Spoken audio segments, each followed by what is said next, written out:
Hands over your heart, repeat after me. Pledge allegiance to the flag of the United States of America and to the republic for which it stands, one nation, under God, indivisible, with liberty and justice for all.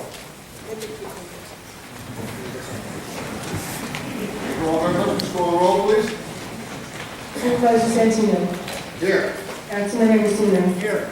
Councilman Blakely. Here. Councilman Esposito. Here. Councilman Dunn. Here. Councilwoman Boosley. Councilwoman Kingston. Receiver of taxes Donald Lex Clayton. Here. First item, please. Mr. Supervisor, before we do the first item, I have a hand-up resolution authorizing an allocation of $100,000 for transition purposes for temporary staff for the incoming supervisor. I'd like to have that call. Make a motion. That would be, oh, go ahead, if you're second. Mr. You're the second. That would be, that the motion is out of order right now. That would be what we call the administrative calendar, right? That's an administrative calendar item. We're at the public hearing calendar right now. With that, Okay, I'll withdraw it and call it at that time. Thank you. I also have an emergency item to propose. I believe that members of the board received a copy of it. Out to the connection of the... Talk louder. Sorry. A resolution calling a public hearing on a local law to amend Chapter 20 of the Code of the Town of Hempstead entitled Records Management, insofar as to add a new subsection 28-D thereto, whereas the Town Board of the Town of Hempstead is empowered to enact and amend local law pursuant to Article 9. Councilwoman, can I just interrupt you for a minute? That, once again, it's an administrative calendar item, and we're on the public hearing calendar. So that would be appropriate when the administrative calendar is called. You follow? Okay. okay, then we'll move forward with the first item on the public hearing now. Petition of Commissioner of Buildings to demolish and remove the 1.5-story wood frame, one-family dwelling with attached two-car garage and remove all litter and debris from property in Merrick. Okay, it appears as if we have a few folks who want to discuss this item, so we will begin with Stephen Kramer. Mr. Kramer, good morning and welcome, and your name and address, sir. Please sit down. Please have a seat. Good morning, ladies and gentlemen. My name is Stephen Kramer. I live at 2966 Frankel Boulevard in Merrick. My residence is across the street from the house in question. This house has been vacant for 10 years. The Code Enforcement Bureau has been in there. They have been in wearing hazmat suits because of the problems there. They come out covered in fleas. The backyard, a pool was removed from there, and there's a big hole. Often the gates are unlocked. There's a hole in the roof. We see raccoons coming in and out of there. This has been this way for 10 years and no improvements. With Hurricane or Superstorm Sandy, there was damage to this home. Nothing has been done. I'm sure that it is quite uninhabitable, and you see nothing doing. I fully support the resolution to tear this down. Thank you. Thank you, Mr. Kramer. Same item, Eileen Mendez. Eileen Mendez. Good morning, Eileen. Eileen Mendez, 2963 Frankel Boulevard. I actually live next door to the house in question. It has been continuing to deplete in its entirety, the entire house from the inside out. There are raccoons that line up on the outside of the house every night. When they come out to find food, they live inside that house. With Hurricane Irene, there was water in the house. Nothing was ever done. I'm sure it seeped back into the sheetrock. With Superstorm Sandy, there was also water. Nothing was done with that. There was a tank that broke. the water continued to come out through the garage until the water company shut off the actual, water to the house. It's just, there's mold in the house. You can see the insulation that the raccoons bring out is black. It's just unhealthy. It's an eyesore, let alone being unhealthy, but it's also an eyesore. I live next door to this house. For 10 years, I've had to endure this. Being in my backyard looking at this is just terrible. There used to be a built-in pool, which went down 9 feet. There's a 9-foot trench in the backyard that was never filled in, that is just there for anyone to fall into. The gates are unlocked. It's on the water, of course. There's kids hanging out in the house. Finally, there's a piece of sheetrock plywood that's been put up so that they can't get into the house. So I totally look forward to having this house ripped down and done in the right way, because I know that there's obviously mold and other issues that are there, and I live next door to it, so I'm worried about my own home and the health of the other people on the block. Thank you very much. Lisa Scarpa. Hi, my name is Lisa Scarpa. I'm at 2957 Franklin Boulevard, and I am next door to Eileen. And I've watched her for 10 years suffer with the eyesore of this house. My challenge is the same as theirs, but I've had a problem with rats. I have 2 dogs, and one dog I found with a dead rat in his mouth.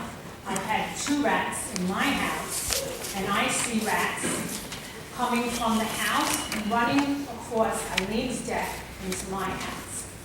I called the town of Hempstead many times about the rat problem. They said there was no money for extermination. Many years ago, there was money, but after Sandy, they said there was no more money. I had to get my own exterminator to take care of the rat problem. And it's just an eyesore, and it's we pay, as everyone does, high taxes, and it's just not fair. We're at our wit's end, and we don't know what else to do. So I appreciate it. Thank you very much. And Diana Herrera.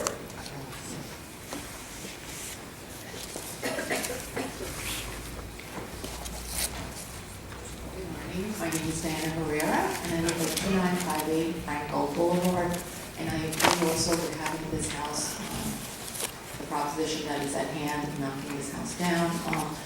To summarize, it's just, at the moment, a health hazard to all of us that live around it, as well as, given the value of the homes around Merrick, this issue, I believe, is really affecting the values around that area. But more importantly, I think than anything, I think it's the hazard of having that house, which sounds to be structurally not sound.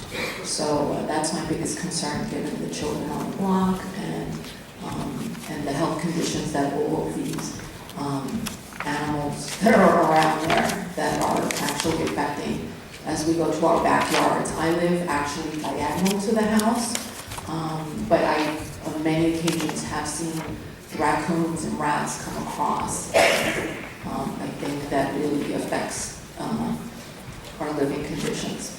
Thank you. Thank you very much. Is there any other resident would like to speak on this subject? Okay, there being none, I'll accept the motion at this time. I move that the item be adopted. Second. Call roll, please. Supervisor Santino. Aye. Councilman Ambrosino. Aye. Councilman Blakeman. Aye. Councilman Diaz-Padrón. Aye. Councilman Zine. Aye. Councilwoman Kuzby. Councilwoman King Sweeney. Next item, please. Petition of Commissioner of Buildings to demolish and remove the 2-story wood frame, 1-family dwelling with attached garage, and remove all litter and debris from property in Merrick. There's no one signed in on this item. Anyone like to be heard on this particular item? Being none, I'll accept the motion, please. Supervisor, I move that the hearing be closed and the item adopted. Second. Call roll, please. Supervisor Santino. Aye. Councilman Ambrosino. Councilman Blakeman. Aye. Councilman Diaz-Padrón. Aye. Councilman Dunn. Aye. Councilwoman Kuzby. Councilwoman King Sweeney. Next item, please. Petition of Commissioner of Buildings to demolish and remove the two-story wood frame, one-family dwelling with detached garage and remove all litter and debris from property in Roosevelt. Okay, we do have one individual who signed in, Wilhelmina Thunderberg.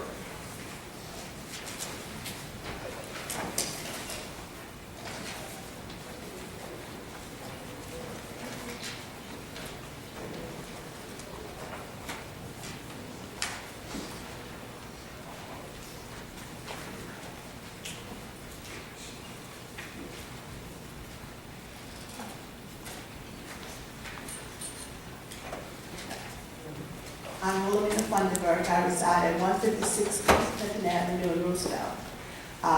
First of all, I'd like to thank Supervisor Santino for all he's done for the 18th Assembly District.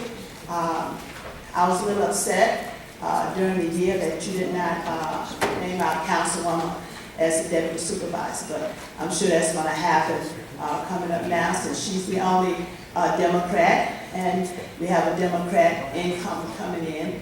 But I also heard that that might not happen because you have two people on your board who endorse her. But I get to the main course now. In Roosevelt, we have a lot of homes that are demolished and they're just sitting there. There's a lot of debris all over the place. I don't know what happened to the code enforcement in Roosevelt because it seems to me that the code enforcements are not being utilized. We have so many homes that are 3 and 4 dwellings rather than 1 dwellings. We have an overload of businesses that park all their cars in the backyard. On my street in particular, I called and asked them to reinstall a sign that says no parking. I did that about 3 weeks ago. I have not seen that sign replaced yet. From my driveway to the corner of Park Avenue, there's no parking on that side because it's a curve, and in the morning times when you're going to school, there's always a lot of problems there. As a matter of fact, some years ago when they came out to do an investigation, the road inspectors had an accident there, so they immediately put that sign up. So I would appreciate if they would replace that sign saying no parking anytime, because when policemen come out there and they don't see the sign, they don't give tickets. We have a lot of problems in Roosevelt that need to be attended to. Councilwoman Gooseby has done a good job, but also we need someone to help her. I understand that this board has only 1 Democrat on it. Everyone else there is Republican. Ms. Thunderberg, anything on this particular item, on this piece of property on Marion Avenue and Yes, yes. When you tear it down, please make sure that you do remove all the debris, because that's not what's happening in Roosevelt. Okay. Okay? Thank you very much. Thank you. Mr. Thunderberg, you're calling out on your job. You usually tell me everything is wrong. You usually call the office and you send us a list. So go back to your job, please. I will do that. That means I have to get up at 12 o'clock at night and check all these things, but I will do it. Thank you. Good. There's no one else on this particular item. Have a motion, please. I move that the public hearing be closed and the petition be granted. Second. Hold roll, please. Supervisor Santino. Aye. Councilman Anderson. Councilman Blakeman. Aye. Councilman Diaz-Padrón. Aye. Councilman Dunn. Aye. Councilwoman Gooseby. Councilwoman Kingston. Aye. Next item, please. Proposed local law regarding regulations and restrictions to limit parking in Elmont, Merrick, Seaford. Is there anyone who would like to be heard on this item before the town board? Being none, I'll accept the motion, please. Move the public hearing be closed, proposed local law adopted. Call roll, please. Supervisor Santino. Aye. Councilman Anderson. Councilman Blakeman. Aye. Councilman Diaz-Padrón. Aye. Councilman Dunn. Aye. Councilwoman Gooseby. Aye. Councilwoman Kingston. Aye. Next item, please. Proposed local law regarding parking or standing prohibitions in East Meadow, Roosevelt, and Warsaw. Is there anyone who would like to be heard on this matter? There being none, I'll accept the motion, please. I move that the proposed local law be adopted. Second. Call roll, please. Supervisor Santino. Aye. Councilman Ambrosino. Councilman Blake. Aye. Councilman Diaz-Padrón. Aye. Councilman Dunn. Aye. Councilwoman Woodusky. Aye. Councilwoman King Sweeney. Next item, please. Proposed local law regarding arterial stops in Montauk and Westbury. Is there anyone who'd like to be heard on this item before the town board? There being none, I'll accept the motion, please. I move that the hearing be closed and the item adopted. Call roll, please. Supervisor Santino. Aye. Councilman Ambrosino. Councilman Blakeman. Aye. Councilman Diaz-Padrón. Aye. Councilman Dunn. Aye. Councilwoman Woodusky. Councilwoman King Sweeney. Aye. Next item, please. Proposed local law regarding U-turns prohibited in West Hempstead. Is there anyone who'd like to be heard on this item before the town board? There being none, I'll accept the motion, I please. move that the public hearing be closed and the local law adopted. Call roll, please. Supervisor Santino. Aye. Councilman Ambrosino. Councilman Blakeman. Aye. Councilman Diaz-Padrón. Aye. Councilman Dunn. Aye. Councilwoman Woodusky. Councilwoman King Sweeney. Aye. Next matter, please. Application of Nassau Land Developers LLC for rezoning from Residence B District to Business District in Uniondale. Okay.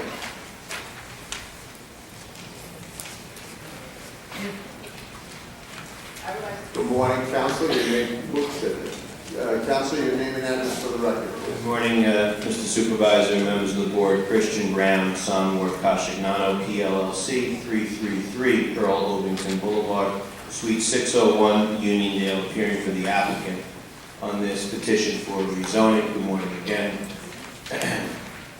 Mr. Supervisor and members, before you today, seeking permission from the board to rezone a piece of property in Uniondale on Hempstead Turnpike. It's known as 1164 Hempstead Turnpike, and it's section 50, block 31, lots 170 through 174 on the Nassau County Land and Tax Map. I know the board is very familiar with this area. This is a piece of property on the south side of Hempstead Turnpike. It's on the southeast corner of Hempstead Turnpike and Walton Avenue in Uniondale. It's presently used primarily as a doctor's office. There's been a chiropractor's practice on the property for approximately the last 30 years. That's in the main building on the premises. There's also a small ancillary building that was at one time a garage, and at some point in the past several years was converted into a smoke or a vape shop. I would note my client does not own the property. My client is in contract to purchase it, with the purchase being contingent on a rezoning for the reasons I'll outline here. So the property is zoned Residence B, although it has not been used for residential purposes in at least 3 decades. As I said, it's predominantly used as a doctor's office, and back in the early 90s, the Board of Zoning Appeals permitted that use to exist on the premises, and the Dr. Berridge, has practiced there ever since. Given the character of the area, again, with which I know you're all familiar, I would submit to you it doesn't make very much sense to continue the property with a residential zoning. Under our building zone ordinance in the Residence B zone, the only permitted use would be a single-family home. Obviously, Hempstead Turnpike doesn't lend itself to a single-family home. The strip along the south side of Hempstead Turnpike in that area is characterized all by commercial development. Right in the radius map that's in your file, you go out about 200 feet to the west. You have a Chipotle store directly across Walton Avenue to the west from the subject property. You have the Guns and Ammo shop. Then the subject property, then a collection of retail stores, a liquor store, a computer establishment of some kind that's directly to the east. That brings you to Gilroy Avenue. Right across Gilroy Avenue, again, that's 1 block to the east. You have a Papa John's Pizzeria, and then a gas station. So the area is obviously commercially developed, and I should also note that directly across the street, and directly across from this location, is the Mitchell Field zoning district where the Sloan Kettering facility is now being erected. So the idea here is to, if the board will rezone it, it will allow my client, who would then become the new owner, to clean it up and look to redevelop it, probably with a use that would be supported by the new medical center. I think there's a good chance that this whole strip, which is a mix of some nicer uses and then some, I would say, less desirable uses, especially with the proximity to Kellenberg High School, there's a good chance that this whole strip could be redeveloped when the medical center comes. Obviously, the employees and the patients and so forth are going to want places to eat, perhaps some retail shopping, and that's what really underlies the thinking behind this application. I'm well aware of the fact that the building department has visited the site prior to this hearing. I know that there are a number of violations of various kinds that have been issued, and I know Councilwoman Gooseby is aware of that. I would note, and I noted in a letter to the town attorney's office that, first of all, the property will be physically cleaned up. With respect to cleaning up building zone ordinance type violations, that also will become much easier to do if the zoning is made to the business zone. Right now, it would be virtually impossible for my client or anybody to legalize the uses there because they're really not allowed. They're not permitted under the residential zoning. So someone would have to go through the process of going through the Board of Zoning Appeals, seeking various kinds of relief, probably use variances and so forth to maintain what, if someone wanted to maintain the doctor's office and the smoke shop. I would also note that when the doctor leaves, and she is planning to retire in the next several months, again, without significant zoning relief, it will be very difficult for a new user to come in there because that's a non-conforming use. The Board of Appeals granted permission only for this doctor's office. So unless you could get someone who's going to run a doctor's office substantially similar to the one that exists now, you won't be able to use the property for business purposes at all, at least not legally. And again, that would leave the new owner, after the doctor leaves, with the only option really of erecting a single-family house or perhaps seeking permission to get to erect a two-family house. But again, even that would require a use variance under the Residence B zoning. Excuse me, right now you don't have a specific No. use. Correct, Councilman. This is being done, with some speculation. It's very difficult to attract possible users when the underlying zoning is all wrong. In other words, if we wanted say a Starbucks type use to come there, obviously that would be contingent on the owner getting a business zone. We can't put anything in there now. So the idea here is to, if the zoning were changed to business, it would allow for the development of the property going forward. I am quite certain that any proposed development would end up at the zoning board because of the size of the parcel, the way it lays out. It's basically a 100 by 100 parcel with parking right now set up along Hempstead Turnpike, probably the way that it would have to be set up if a new building were built. That alone would require a variance because you can't park in the front yard without permission from the zoning board. So I know there's been some concerns on the part of the neighbors about what might go there, and what I'm suggesting is almost anything that goes there will probably be subject to further zoning review, but nothing can go there except a single-family house unless this board changes the zoning. Once the doctor leaves, that will leave the parcel really, a bit adrift, and I think it would be a shame to miss the chance to redevelop this south side of Hempstead Turnpike, just as the medical center is coming in on the north side of That's Hempstead. a question. Yes, ma'am.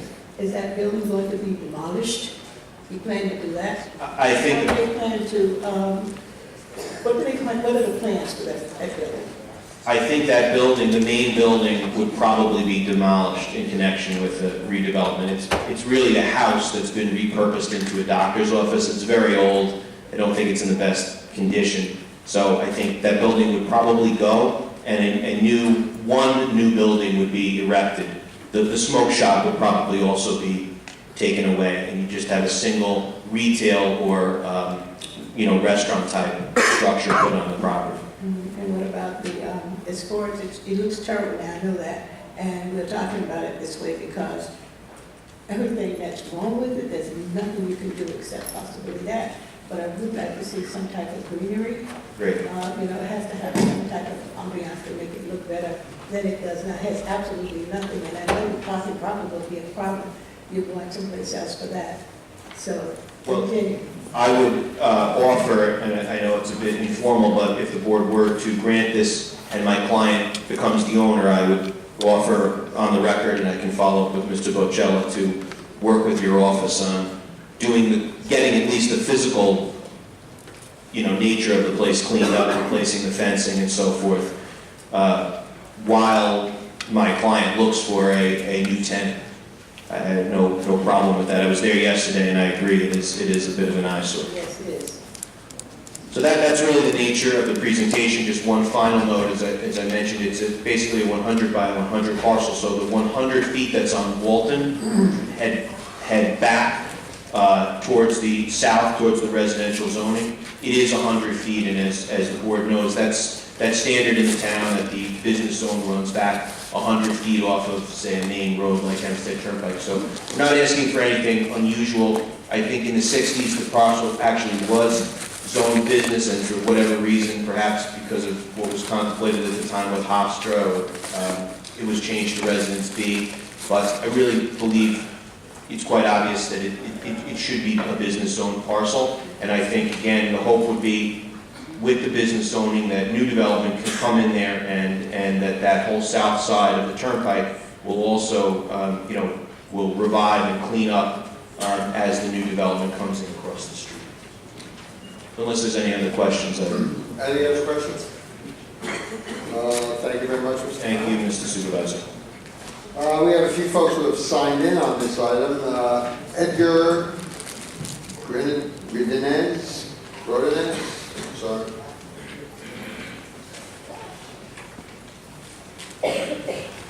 Good morning, sir. Your name and address for the record? My name is Edgar Rodinez, and I live at 12 Walton Avenue. And I feel like the application should be denied because I live right directly in front of the house that is being used as the doctor's office, and I think the house should be used as residential, maybe for our family home. Maybe they can make another house with a lot next to it, but I think you already have enough traffic and businesses there on Walton. We have a lot of traffic. This is a gun store, Chipotle, Ralph's, all the stores there. We have a lot of car accidents. My driveway's always being blocked because of all the businesses there, and there's always garbage on my lawn, that's it. Thank you. Thank you, sir. Jeanette Belgrade.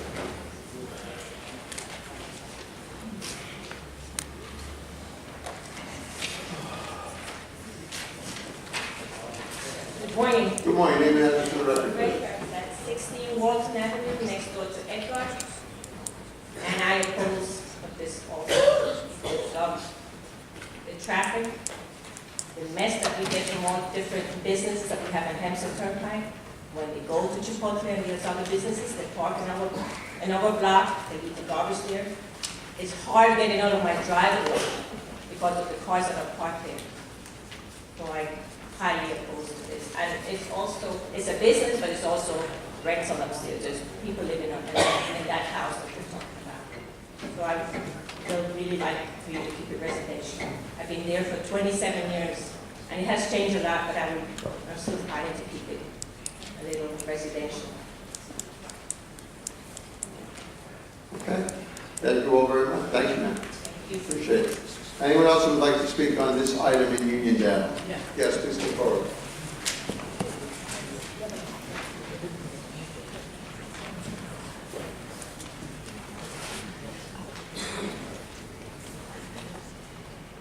Yes, good morning. Pro Jacobs, President of the Northern Garden Civic Association in Uniondale. Just to start off, it is my hope that the new team will be able to improve conditions in Uniondale and work across the aisle along with the county to improve conditions. Just rezoning or tearing down homes is not helping Uniondale residents. And my question is, when will we get our streets addressed that the town is responsible for? Councilwoman Kuzmi, Senior Councilwoman Kuzmi, can you answer that? This is not the time. Yeah, I mean, again, it's on, this is on the item in this particular hearing in Unidale. Yeah, so I- You can, during the miscellaneous section, you're more than welcome to come back. And I will. My question to the attorney is, he has no idea or what type of business that it will be, they're planning to put at this location? Mr. Brown? No idea at all? Mr. Brown? Freely again? No, I can say the idea is to do a single building that would be either for retail or restaurant type purposes. But again, it's difficult to figure that out right now because we don't have the zoning for it. But the idea is to model the kind of development that's gone on with the Chipotle, and a little further down to the west, there's some higher end casual dining type establishments. Would be that's what's contemplated, a Starbucks type of use. Does your client have any other businesses currently in Nassau County or down Hempstead? He, to my knowledge, doesn't operate any businesses like that. He's really in the real estate industry, more of a developer. Okay, so we don't know what type of business plan you're putting there, and he does not have currently any other businesses operating in the town or Nassau County, correct? As I said, I don't believe he directly operates any businesses. He owns land. He may be a landlord to certain businesses, but I'm not sure. So you're his attorney and you're not sure if he has any other businesses? This is, excuse me. Yeah. I'm just asking. No, I'm just asking. you can talk to him outside. Okay. Like, okay. All right, I'm just, speaking on behalf of Uniondale, and I understand. regarding two neighbors that came forth I understand. previously, they do suffer a lot on that side of Uniondale with the businesses and the lack of code enforcement and protecting their housing, their quality of life.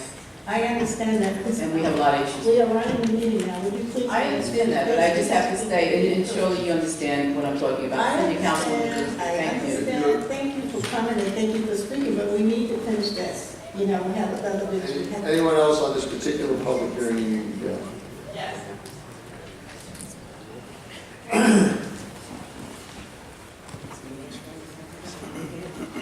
Name and address to the record. Me, Jean Mary Baldwin, resident, and as it pertains to this item, I am concerned, as all residents should be concerned, particularly when you have a business that does not seem to have any known history in the areas requesting just pretty much a blanket rezoning. Again, what are the guarantees with regard to the residents? And you have residents who have come, taken their time out to be here, who live there, who will be directly impacted. I'm concerned that the flavor of this resolution and the history of this board, that you're going to pass it and then it becomes a moot point for residents to speak. As I see that there's the decision with regard to the Winston Park issue in Merrick, and there was definitely a significant opposition for that park, but I guess because it's the later date, the opportunity now, it makes it easy for the board with this same majority to support this. Now the residents would not be here to voice their concerns and their opposition. So yeah, I have a problem with the fact that you can just blanket rezone, just take it on someone's word who doesn't have a history. And when residents are trying to get the questions that we feel that our elected officials should be asking in a public setting. And I'm sorry, Councilman Dunn, I was ecstatic that you asked the question because I'd never heard, unless I missed it, the way some of these meetings get adjourned, I wasn't sure. So just want to be sure that it's on the record that residents have expressed concerns and that if this issue were to be tabled, which I'm pretty sure, knowing the history of this body, it probably won't be, but even if it is, it'll probably get passed later on when the residents are not here. So we're hoping, many of us are hoping, that the voices of the public, which clearly were heard, will continue to be heard and that their wishes will be taken into consideration, because as I'm looking at this list that I was given today of the 13 dwellings in Baldwin alone, and I see on the list that 22, or if I could speak, this is my time, City Council, yes it is, it's my time, yes it is. Not for this. Zoning or anything that has to do with building and tax. It has to really do with this application in Uniondale. You're more than welcome back at the public comment period. Well, unfortunately, Supervisor Santino, I waited hours the last 2 times that we were told we could wait for public comment when the adjournment took place faster than a New York minute.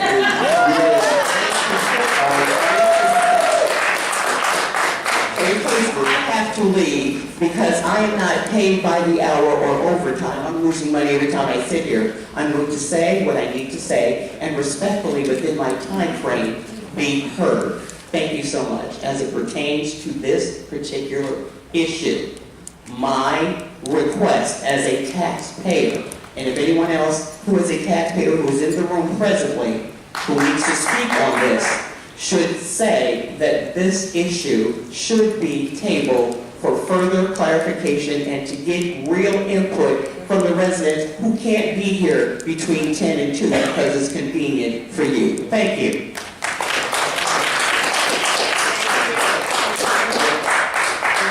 No one else has signed in on this item in Uniondale, so I'm going to accept the motion. Okay, I move that the application be closed and decision reserved. Second.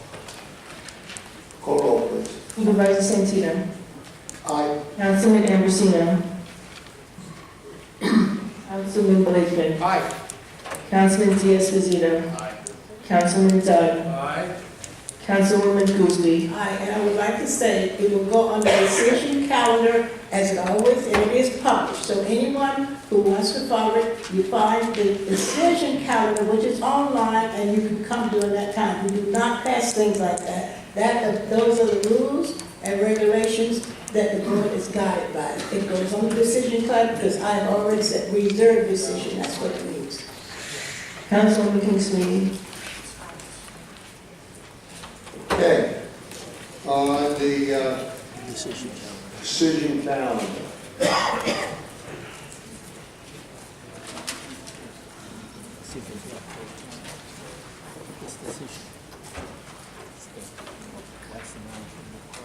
Just hold 30 seconds, Madam Clerk.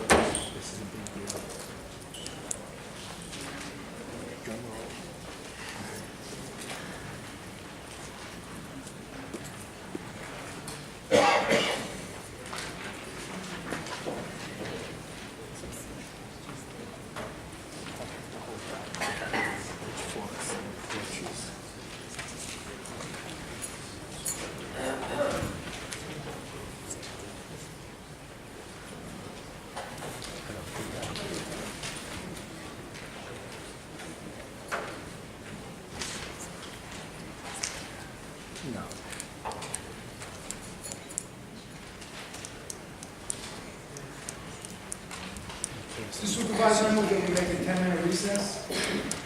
I think you're ready to go. Call the decision calendar, please. Mr.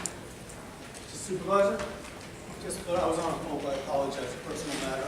I approve both the public hearing and the park. But we didn't get that for you. A little bit of that. So now we're going to There you go. On the decision calendar. Decision authorizing execution of an intermunicipal agreement for park improvement projects and the installation of playground equipment in Merrick. Okay, call roll, please. Supervisor Santino. I abstain. Get motion. Is there a motion on the decision calendar on the park? Motion, please, from someone? Just make a motion. Sorry. I move that the agreement be approved. Is there a second? Yeah, she's right. We have that in a second. Now call roll. Supervisor Santino. I abstain. Councilman Ambrosino. Aye. Councilman Blakeman. Aye. Councilman Diaz-Bazito. Aye. Councilman Dunn. Aye. Councilwoman Gooseby. Councilwoman Kingsmead. I want to thank all the residents in South Merrick for reaching out to me, and I look forward to working with all of them to make this park appropriate for the neighborhood and a success for the families.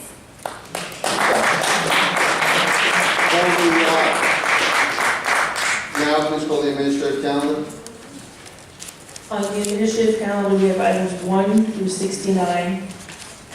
I guess we have a couple of hand-ups, so those can be now introduced and, Can I make my motion is sever 3 items, or do we do the hand-up? I think we'll do the hand-ups first and then I'll call for a second, okay? So,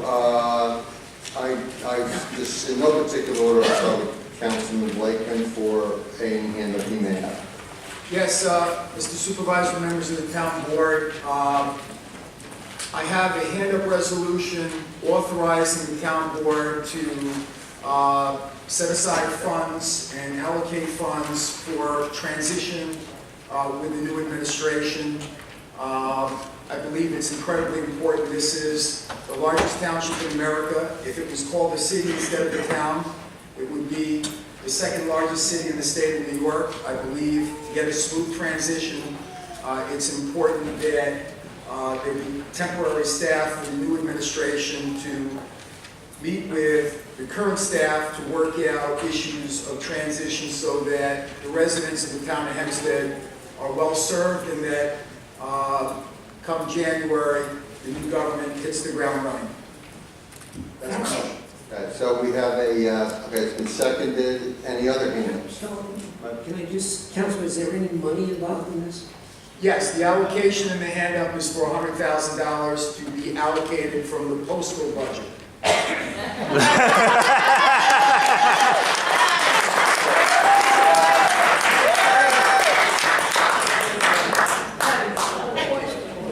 You said the staff, we should authorize money to be paid to the staff. A new staff, are you hiring people already for that? I'm not hiring anybody. This is money. No, that's in every transition. Listen to me. I don't want to hear that part. No, this is very important to me because I want to make sure. Well, this is very important to me. I want to make sure that if you are paying money to someone, that person is authorized, or we are authorized to authorize that. So anyone who comes in, anyone you select, we can pay them. No, I'm not selecting anybody, Councilwoman. No, I'm just. There it is. I'm saying, no, you're saying, just explain that to me. I want to know if the people coming in, whoever it is, if they're going to get paid without having gone through the process that everybody goes through. With the. Councilwoman, typically, as it works out from the White House all the way down to the local level, is there, well, this goes for every White House.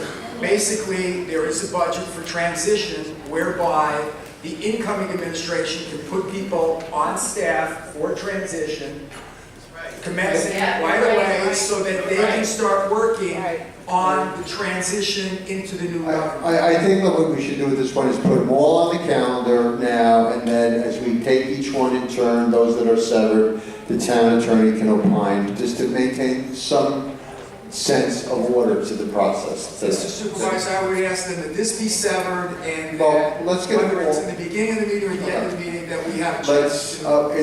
in the order of things, I'm going to ask that they be put on the calendar now, then I will ask for a seven, so you're, Supervisor, the board will have to put all the hand-ups in front of the board. The board will then vote whether or not the hand-ups should be added to the calendar. okay, so let's do that then. So let's go, we have one hand up that's been put in front of the board and seconded, and I believe that there are others, correct? Okay, and at this time, I would call a recess, which I'm entitled to under the town code.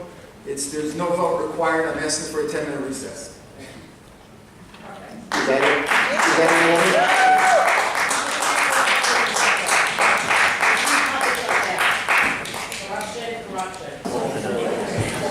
Okay, we're going to move forward. I believe there were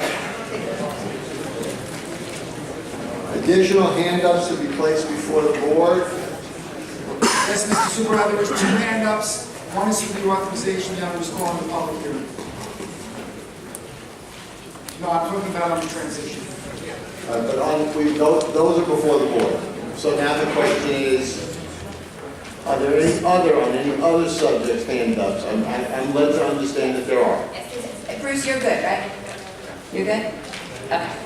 In light of the disclosure of Camp Anchor, addresses of Camp Anchor families for political purposes, I think it is prudent to update the town's record management process. Mr. Town Attorney, should I read the entire resolution, proposed resolution? If you want to. Okay. I think every council member has a copy of it, and the clerk has a copy, Alice. Resolution calling a public hearing on a local law to amend Chapter 20 of the Code of the Town of Hempstead entitled Records Management, and as far as to add a new subsection 20-8-D thereto. Whereas the Town Board of the Town of Hempstead is empowered to enact and amend local laws pursuant to Article 9 of the New York State Constitution, the provisions of the town law and municipal home rule law of the state of New York as amended, and whereas the town board of the town is committed to ensuring that the records in its custody are protected from unwarranted invasions of privacy to the fullest extent provided by law. Whereas it is in the public interest to consider the enactment of a local law to amend Chapter 20 of the Code of the Town of Hempstead entitled Records Management, insofar as to add a new subsection 20-8-D thereto, and whereas Councilwoman King Sweeney has introduced a proposed local law known as intro number -2017, print number, as aforesaid. Now therefore, be it resolved that a public hearing be held in the Town Meeting Pavilion, Hempstead Town Hall, 1 Washington Street, Village and Town of Hempstead, on the 28th day of November 2017 at 10:30 a.m.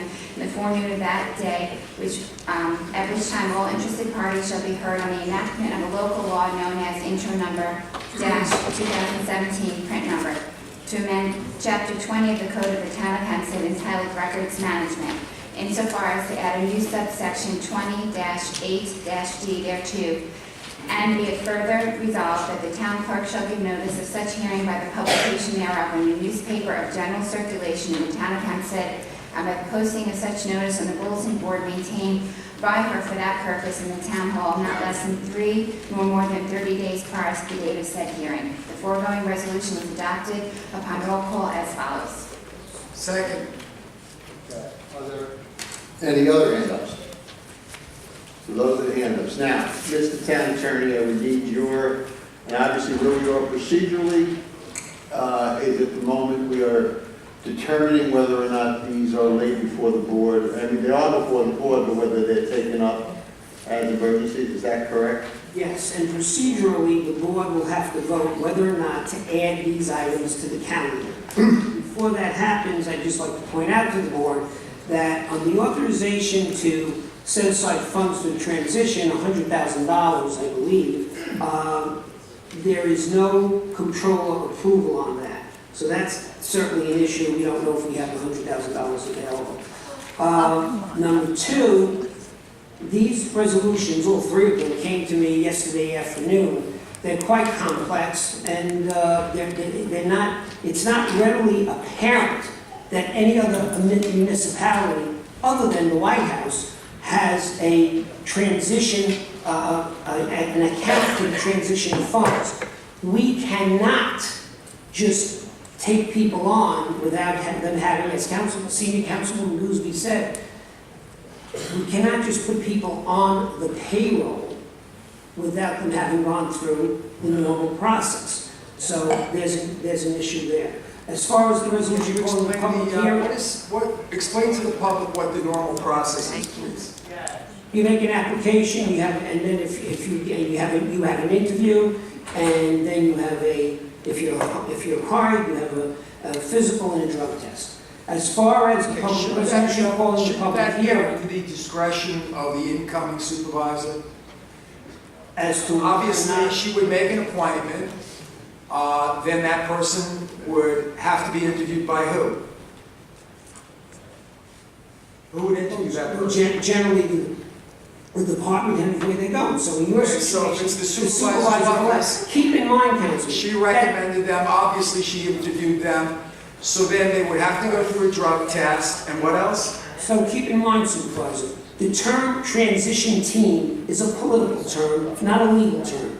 The term supervisor-elect is a political term, not a legal term. We don't have anything in our civil service rules to cover those types of positions. So So basically, all I'm telling you is that if I didn't get it less than 24 hours ago, I'd make Mr. Tandre, if I could just to put some clarity to the matter, that at least as an emergency on an emergency basis, to handle this on an emergency basis, your opinion is, I don't want to put words in your mouth, but just not, get the merits, not to talk about the merits of any of the proposals, but to handle them on an emergency basis, your opinion is. My opinion is it may be illegal, it's certainly not ready to be put before the board. Okay. Mr. Kemp, can I just ask you a follow-up question? We were talking about, I guess, the hiring of employees. Can we do it in such a way so that they are consultants, some sort of third-party vendors who are providing services? Because I don't think you have to go through all of those employment processes then. Well, in professional services theory of disclosure, yeah, they still would have to apply and go through a process. You don't just put people on. Is there anything that would achieve this end? It seems that we should be light-footed enough to be able to do something that would achieve this objective. Well, maybe, but I got almost 24 hours ago, so I didn't do that. So you know what?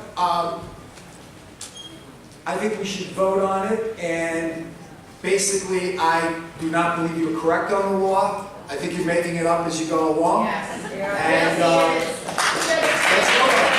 All right, so then let's call that we will, on that again, that we are voting, not on the merits, but we are voting on whether or not to handle it on an emergency basis. Accordingly, call the roll. Supervisor Santino. No. Councilman Ambrosino. Yes. Councilman Blakeman. Yes. Councilman Diaz-Bazito. No.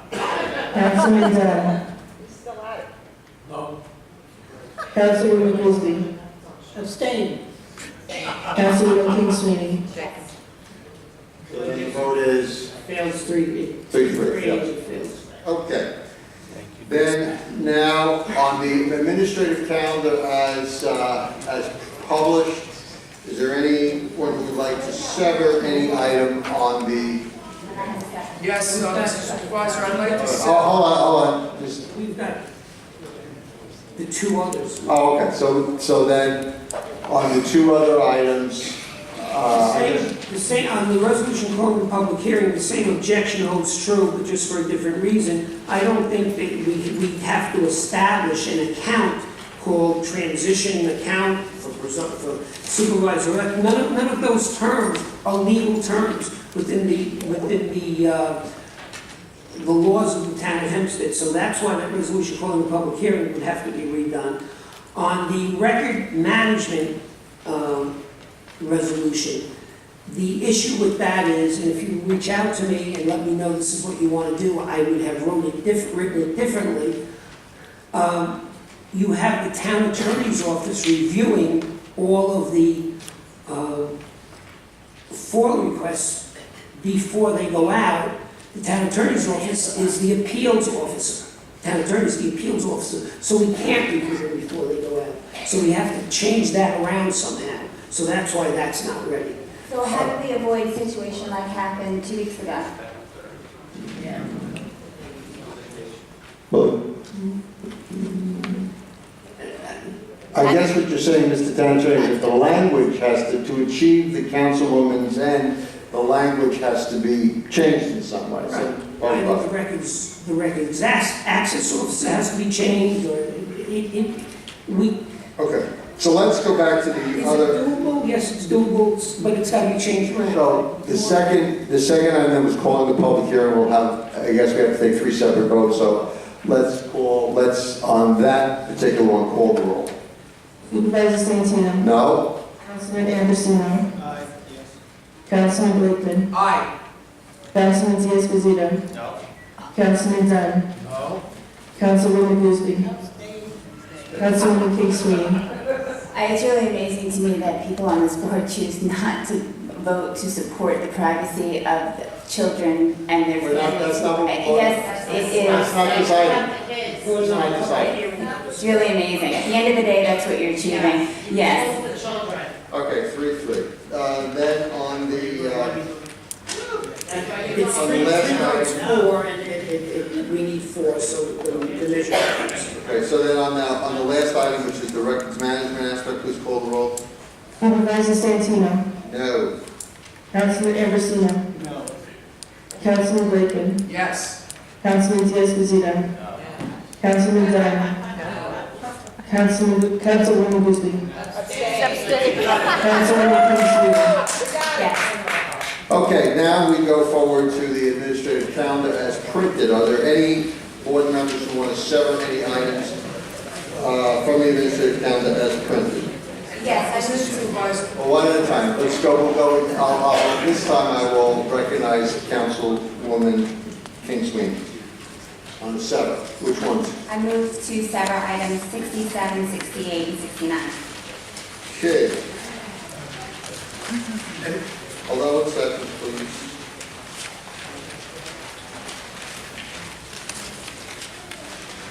Okay. Yeah, the last three, okay. Any other member? Mr. Supervisor, I have questions with regard to 11 and 15 that I may want to sever on those. Can we address those two issues, please, Don? Do you want to sever them or not? Well, I'd like to know, I did not get any backup as to best LED group, who they are. So I don't feel comfortable voting for I something. think it's simpler to just sever them, that's your right, and we can address it as we Okay, get I would like to sever 11 and 15. Number 11 and 15, Correct. Central Avenue Parking Valley Street. Yes. Okay. So, Mr. Supervisor. yes. I move the administrative calendar in its entirety with the exception of 11, 15, 67, 68, and 69. Okay. Now we will call individuals who have asked to speak on administrative items. Deborah Weinberg.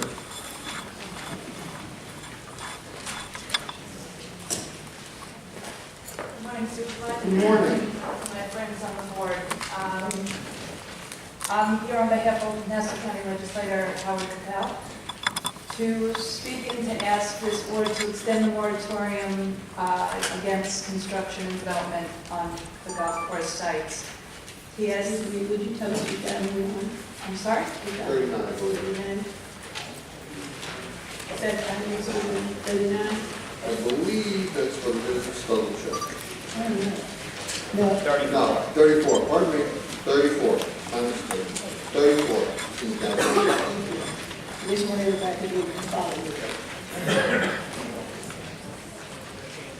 Legislator Capel has spoken with many local residents, as a lifelong resident, myself included, who are awaiting the results of studies already underway, which will deal with the impact proposed development of the Woodmere Country Club will have on our neighborhood. Legislator Capel has always taken a strong stance on the issue of traffic congestion, first with his efforts to mitigate traffic on Rockwood Turnpike, and now with the issue of proposed development of the Woodmere Club. Simply, this is not merely an issue of paving paradise and putting up a parking lot. It's an issue of necessary roadways which can't handle the congestion as they currently exist. Evacuation measures have to be considered when you contemplate development of any site.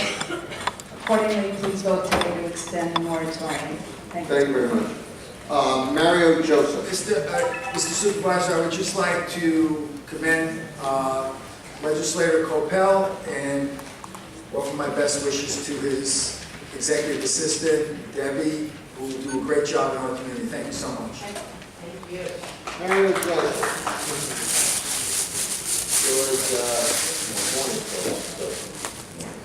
Name and address to the record. Mario Joseph, Meadow Drive, Leesburg, New York, 1. So good morning. Good morning. I'm here on behalf of myself and my family, but also the Property Association. Firstly, thank you for your past support. Speak more directly into the microphone, Mr. Joseph, sir. I don't get to do this in court. So thank you very much for your past support in extending the moratorium. It's given everybody an opportunity to consider the impact of the traffic conditions in the fire homes, the impact on the first responders having to get from point A to point B, not even point Z, taking 20 to 30 minutes to get there. So we know that your concerns track hours with the flooding and the traffic, the absence of emergency evacuation routes. I want to say it's a foregone conclusion that the moratorium is going to be extended because there's a contract that effectively requires the developers that purchased the 100 acres of Woodbury Park to maintain it as a golf course for another 4 years. But there are no guarantees. And I think it would be appropriate to extend that moratorium. There are people here from the 5 towns that are not just concerned about the traffic in a vacuum. They have elderly family members in the community. They're concerned about what would happen in the event of an emergency. They're concerned about the value of their homes. If you add another 300 to 600 cars, I imagine people coming for open houses won't appreciate being stuck in bumper-to-bumper traffic. Adding another 300 homes, even 100 homes to the market, flooding the market with brand new homes, whether it be on 60 by 100 lots or even an acre, is going to dramatically impact the community. Not everybody lives on 60 by 100 lots of land. There are people who are even half acres. But the fact of the matter is that as it is right now, our market is strong. The real estate market is reasonably strong, notwithstanding what happened with Hurricane Sandy. I live in Woodsburg. There were yachts that were washed up on people's front yards. The 100 acres across the street from my home were, I'll call it effectively, a sponge. The water receded into the ground. If you cover that 100 acres in concrete, even if you get promises about infrastructure being built, the reality is you're losing 100 acres of grass, 100 acres of what amounts to be a sponge. The federal government has its migratory bird policies. I've been before this council before.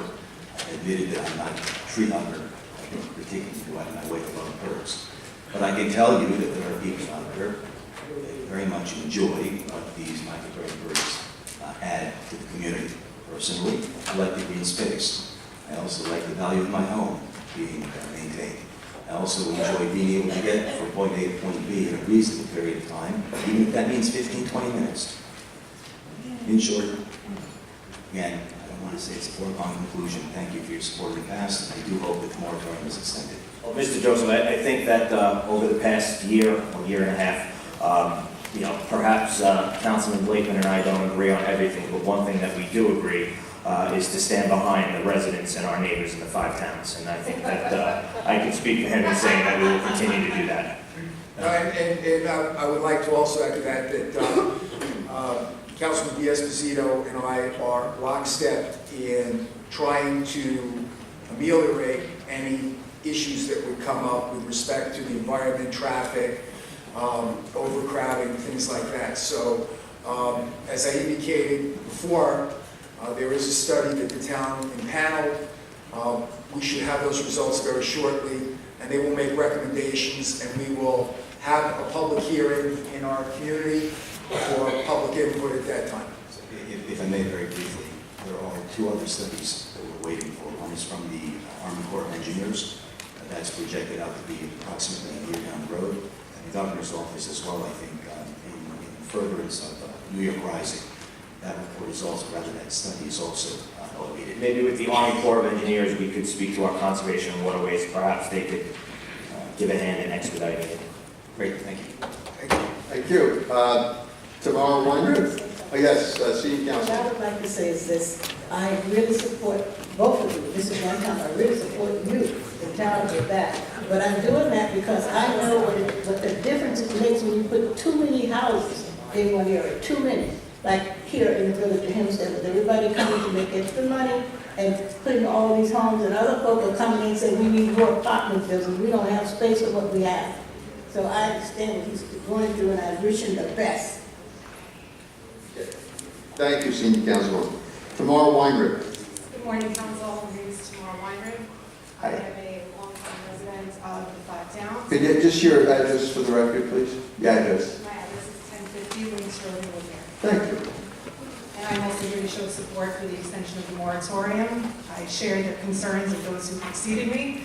The concerns are not just with regard to traffic, though those are massive concerns with regard to Broadway Turnpike and Broadway, which are highly congested as it is, and also with regard to environmental concerns. I'm not just a resident, but I'm a parent of 3 small children, with another one hopefully not to arrive today. I'll do my best.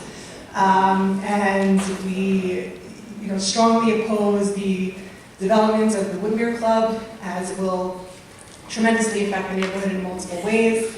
And as was mentioned again by those who preceded me, concerns that are not just hypothetical but real in light of major events that have happened in the past, including Hurricane Sandy and Hurricane Irene, where evacuation was a real possibility. And there were strong environmental effects post both hurricanes, where there were fish on people's lawns and people flooded out of their homes.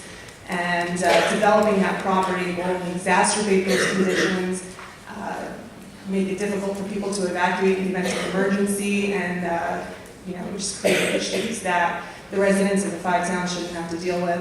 I thank you for your time. Thank you very much. Simone Ambalo. Simone. Is Simone Ambalo here? No. Okay. Paul Bruger. Pearl Bruger.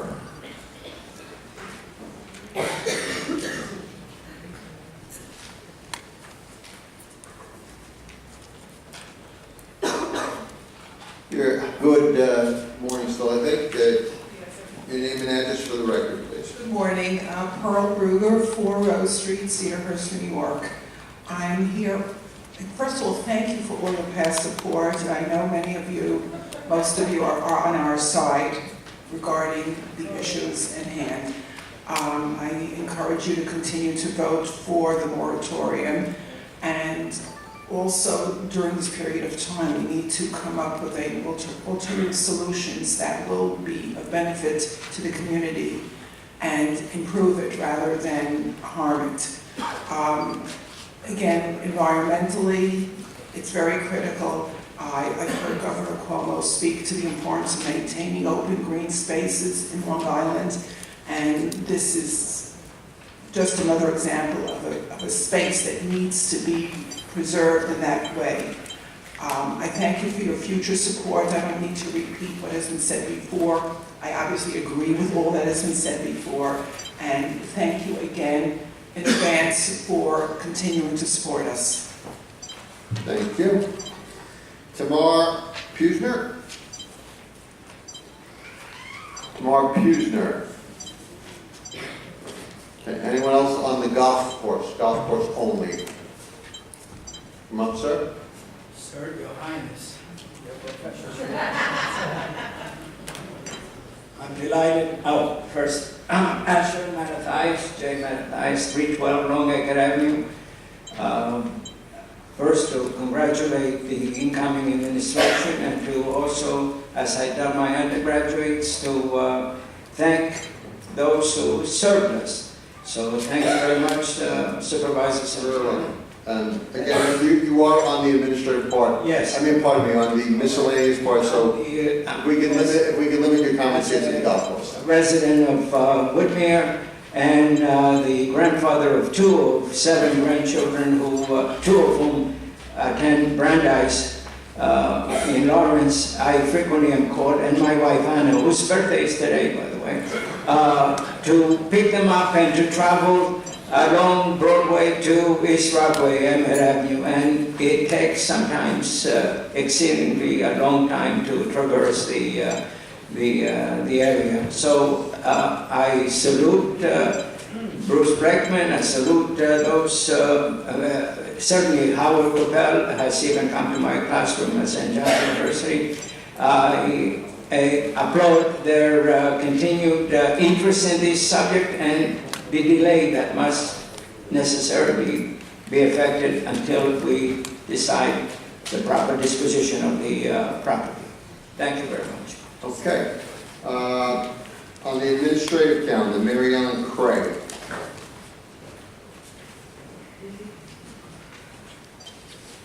As she's making her way forward, I just wanted to mention that I served with Howard Capel for quite some time in the legislature, and he does his homework, and I concur with his findings on that too. Thank you very much. Ms. Craig, your name and address to the record, please. Mary Ellen Cray, 436 Locust Avenue, Unionville. On item 4, you can see there is such a crash of the homes in this area. And I would urge you to work with the Uniondale Community Land Trust to effect rehabilitation of these homes in Uniondale and be able to have them available for residents again. Mrs. McCray, we have worked very hard with your land trust group, and they're doing very well. We've done all that we can. Now they have to follow the guidelines of the county. Yes, well, we're in the process of buying our first home this week. All right. On item 31, I just out of curiosity, what is this about soil borings and naval facilities? Okay.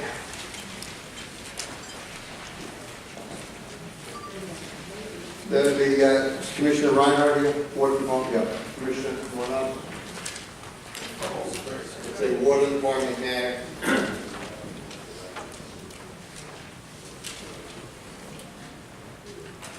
Yes, good morning, Supervisor.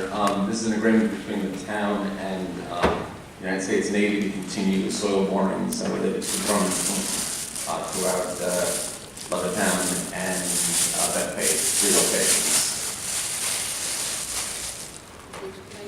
And that's sir?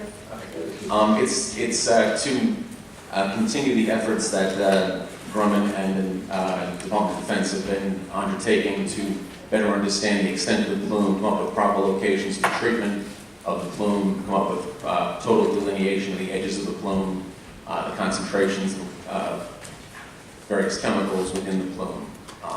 It's all part of an ongoing study that's been going on for over 20 years now. They're getting towards the final point of putting in treatment. A couple of these sites are very specific to that location. Yeah, go ahead, please, Councilman. So you bore holes and you see if it's getting more intense, it shows the plume's moving, if it's getting less, if it's moving in a different direction. The type of work they're doing is called vertical profile boring. You drill a hole down, you sample every 10 feet through the depth of the aquifer. You get the concentrations at greater levels. It gives you a vertical profile of the plume rather than just the width of the plume. You know exactly how deep it is, and that helps you A, set future treatment areas, and B, better understand how it affects public supply wells in the area. Can I get a copy of the results of that monthly, or however often you do the testing? We get the results quarterly. They share with all the districts. And then you'll get a copy. Thank you so much. Thank you. On item 42, I urge you to work with the Uniondale Workforce Initiative, which has funding in order to develop employment for our residents, and especially our young people. On item 55, the Uniondale Water District with Hofstra University, do they have a water? Commissioner Reinhardt, you want to come on back here? And busy day for you. I can give Ms. Cray and the residents an explanation. The agreement, item number 55, is an agreement between the town of Hempstead and Hofstra University. It's a hold harmless agreement. Hofstra University recently doing a fire pre-plan study determined that they needed additional hydrants within the area to provide the proper amount of fire protection for loads on their campus. They want to add additional hydrants on California Avenue within the town of Hempstead, Uniondale Water District, while the campus is actually within the Village of Hempstead Water District. So accordingly, of course, the hydrants are being added in the town area for the village protection. We insist on a hold harmless agreement. In addition, Hofstra is paying for all the expenses related to installation, restoration, and use of. Thank you. Okay. Ms. Cray, anything else? Might as well stay there, you never know. No, I was just noticing the handicap parking on Goodrich and Allen Street. Now, on item 60, in Uniondale, the parking or standing prohibitions, where in Uniondale, please? Okay, Mr. Traffic Control? Yes, sir. Item number 60, the parking restrictions, code public hearing, parking restrictions, Uniondale. That is in the future. I don't have the information with me. I just have the current traffic matters that are suggested. Would you get back to Ms. Craig, because again, we're only calling the public hearing today, it'll be on the next calendar.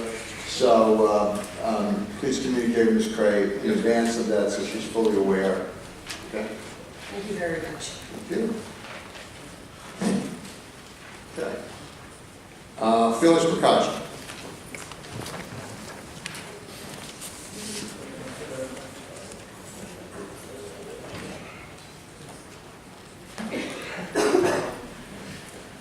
George Procacci, 1165 Barn Street, Franklin Square, New York. I don't recall, was 67 through 69 severed? Yep. So there's not discussion anymore. Okay. On the calendar for the hires, I see that Terrence Murray is brother of Kate Murray, is getting an increase of promotion. I recently saw there's other people getting promotions and increases that are not union increases. There was a statement made by somebody earlier that there was not enough money for something, to do something. But there's always money to give these high-profile people, connected people, raises. But there's not money to do necessary things, like tearing down that house for that lady or doing the extermination. So that's very troubling, and this has been a pattern since I've been here where I've listened to all of you, in concert, there's not money for this, there's not money for that, but there's always money for another mailing, there's always money to give somebody a raise. And, I oppose all the increases that are being given to all the people on the calendar today for those that are not contractual, that we get giving a promotion that's discretionary, because it's unwarranted. I mean, the guy's making $129,000 now to manage a park. It's absolutely absurd. And to say you're fiscally responsible is ridiculous. And I wish this would stop since you're leaving. The right thing to do is to kick this can down the road like you've done a lot of other things, and let the next administration decide whether these people are worthy of those promotions that, from the salaries and what they do is unwarranted. Thank you. Okay. I do understand that there are a couple of folks who may have been outside when I called their names who want to talk about the Woodmere Club. So if you raise your hand, okay, either one, whoever wants to go first, come on up, choose among yourselves, and we'd be more than happy to hear from you. Good, now I can say good afternoon. Good afternoon. And your name and address for the record, please. Simona Ballo, 24 Oak Street in Woodmere, New York. Okay, hi. Hi, I'm so against this. Could you just move that microphone closer to you if you would? It's got to be a lot closer. I'm sorry. It's Good? Yeah, I think that makes it. Okay. I moved to the neighborhood about 15 years ago from Queens, Barstow's Queens. And one of the reasons why I moved to the neighborhood to Woodmere was because of the greenery and the standard of living. I live right off of Broadway, very close to where the golf course is. And even now, there's a lot of traffic on the streets. I think that it's a plan to build something like 300 or 600 additional houses. We call it the sixth town. I mean, how are they going to have a sixth town there? How are you going to fit? How are they going to fit all the people? What about traffic? What about the kids? What about firefighters and policemen? And how are they going to, work that whole thing there? That's all. Okay, so you are for the moratorium. Continue. Very good. Thank you so much. And yes, ma'am, please.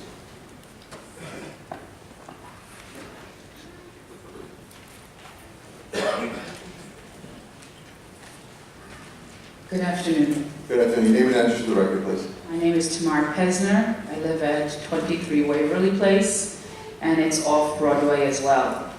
I've lived there for over 15, 16 years, and we've seen the community shift and evolve, and lots more family are moving in with more kids, and it's become a more Orthodox community, and the individuals that would be moving into the neighborhood will also be Orthodox Jews, which have an average about three to four kids. And right now, I live on Broadway. I have my kids commute to a school that's 2 miles away, and it takes them. I have a 7-year-old boy who gets on a bus at 7:30 in the morning, and he takes him an hour to get to school, which is really a 5-minute drive. And Broadway in the morning is so congested that, you know, if you look at your cell phone on Waze, you'll see that red line, 5 miles an hour, 4 miles an hour to get down that mile stretch that is the 5 towns. If these 300 homes or 600 homes that are proposed to be built are actually allowed to be built, each family would have about 3 to 4 kids commuting to school. Just a simple issue I'm addressing to really realize the impact just on one subject. 300 kids, 300 families, or 600 homes times 3 is 900, another 1,000 kids driving to school on this one road, which is the only artery. There is Broadway, there's Central Avenue, and those are the 2 ways to traverse from one end of the 5 towns to the other. If another 1,000 kids have to go to school, my kids ride and everyone else's in the community would really be affected. That's just one issue. Aside from the fact that all the green spaces in the community and all over are disappearing. And I don't know why we would have to give up the only green space that is left in the 5 towns. It would be such a detrimental effect to all the community members who live in Long Island because we want those suburban lifestyle, and that would really, in essence, disappear with this additional homes. In addition to that, there was such a catastrophe in this particular part of town when we had Sandy, and the likelihood of flooding is a real threat with the changes in the weather system. I'm not going to call it global warming, but I'm just going to say that the chance that that could happen again is significant, and we went back to a first world country, those 2-3 months where we had no infrastructure, people had no heat in their homes, they had fish floating around in their basements, and I don't know what the building of an additional 600 homes would create with regards to flooding. You know, if you do your research, you'll find out that the Fine Towns is built on like marshland. So the likelihood that flooding could increase, which is a real threat to the entire community with the advent of these homes being built and the infrastructure and the challenges to the sewer systems, to the electricity that's in the neighborhood, that's all outside and exposed. You know, I hope that you'll continue the moratorium and really, really look at this with an eagle eye and not destroy a lovely community that is already bursting at the seams. Traffic within the parking spaces, the public spaces that are currently there, are filled to the max. Recently, a person was killed in one of those parking lots. There's just no place to park your car. The quality of life has already gone down significantly because there's so many people with so little resources. We cannot afford to have another 600 homes with another 1,000 or 2,000 people moving into a very tiny enclave. Thank you for your time. Thank you very much. Is there anyone else on the Woodmere Club? I thought there were 2 that said, okay, fine. All right, moving forward on the items that have not been severed. Donna Casasa. Pardon.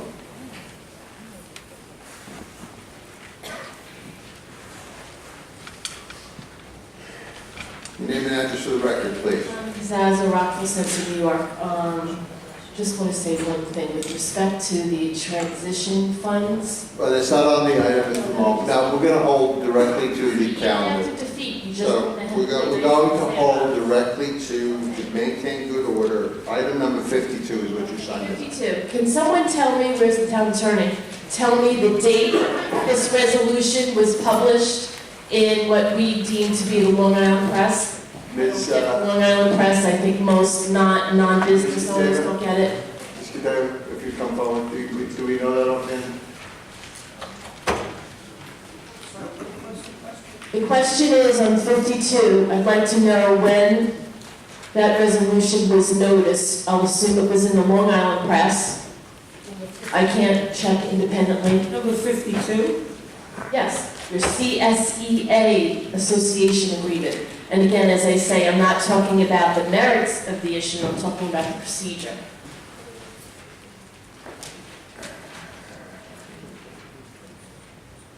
No, the calendar was posted on Thursday, last Thursday afternoon. No. The question I think is when was the public, when was it noticed public? This is an administrative item, it's an administrative resolution. So none of these have to be, published? Not the administrative calendar. Thank you very much. Valerie Lamb?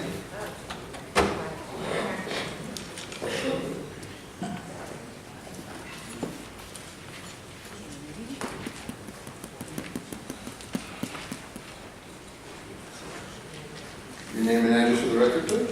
Good afternoon, Valerie Lamb, Baldwin, New York. And you want to speak on item number 40. Yes, that's correct. And I left my notes back there, but okay, I think I got it. This resolution with regards to the web hosting for the Lido Golf website, I just wanted to ask a couple of questions. I'm hoping somebody might answer. Why or what is the process in terms of determining which marketing company to use? And I'd also like to know how much money is being allocated for this web hosting agreement. Okay, we have representatives from the Parks Department that fall under their jurisdiction. Counselor, if you'd just share your name so everyone knows who's addressing. Phil Brookmeyer, counsel to the Commissioner of the Parks Department. So this agreement involves the website www.leogolf.com. The Rob West Company owns this website and previously operated it on behalf of the previous operator of the golf course, Double Eagle Golf. When the town of Hempstead took over the operation of the golf course in June, we started to get some feedback from the golfing community that utilizes Lido Golf Club that they were missing this site because the site went down after the town took over the ownership and rather the operation of the golf club. So in response to some of the feedback that we received, we decided to enter into, if the town board approves, this web hosting agreement so we can maintain the www.lidogolf.com website. So you're saying that if you don't go forward with the hosting contracts to the existing website developer, that the website will be taken down? Right.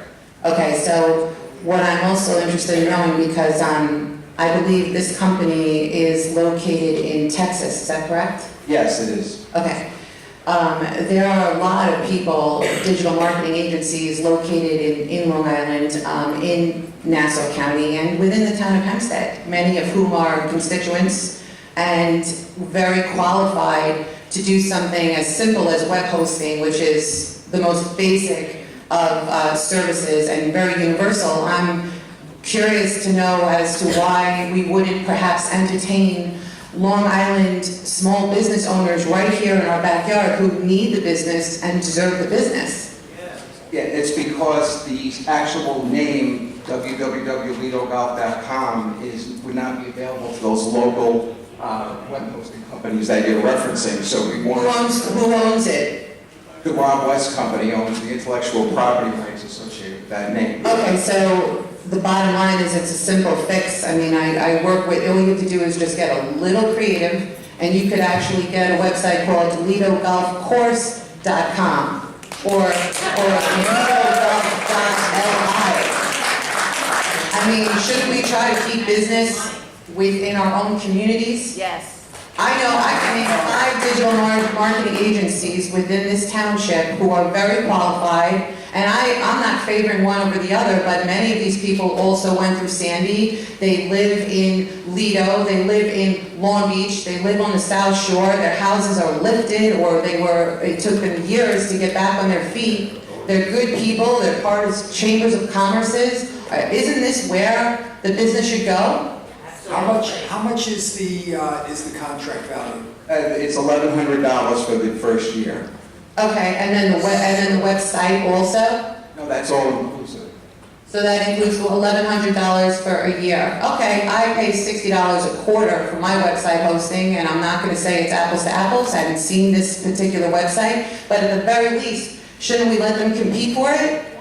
Yes. I have a question related to this that's kind of general. So we took over the golf course at the beginning of the golf season, and now we're at the end. Did the golf course break even, make money, or did we lose money this year?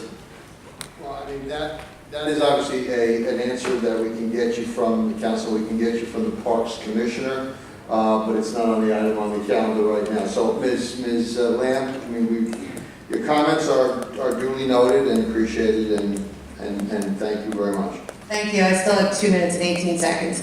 And my other concern is, I would just like to point out that I believe that Double Eagle, since you brought it up, is currently in litigation with the town of Hempstead. Is that correct, Mr. Rob? Yes. Okay, well, maybe it might behoove the town in general to not entertain these contracts until at least there's some kind of decision with regards to a $1.5 million lawsuit.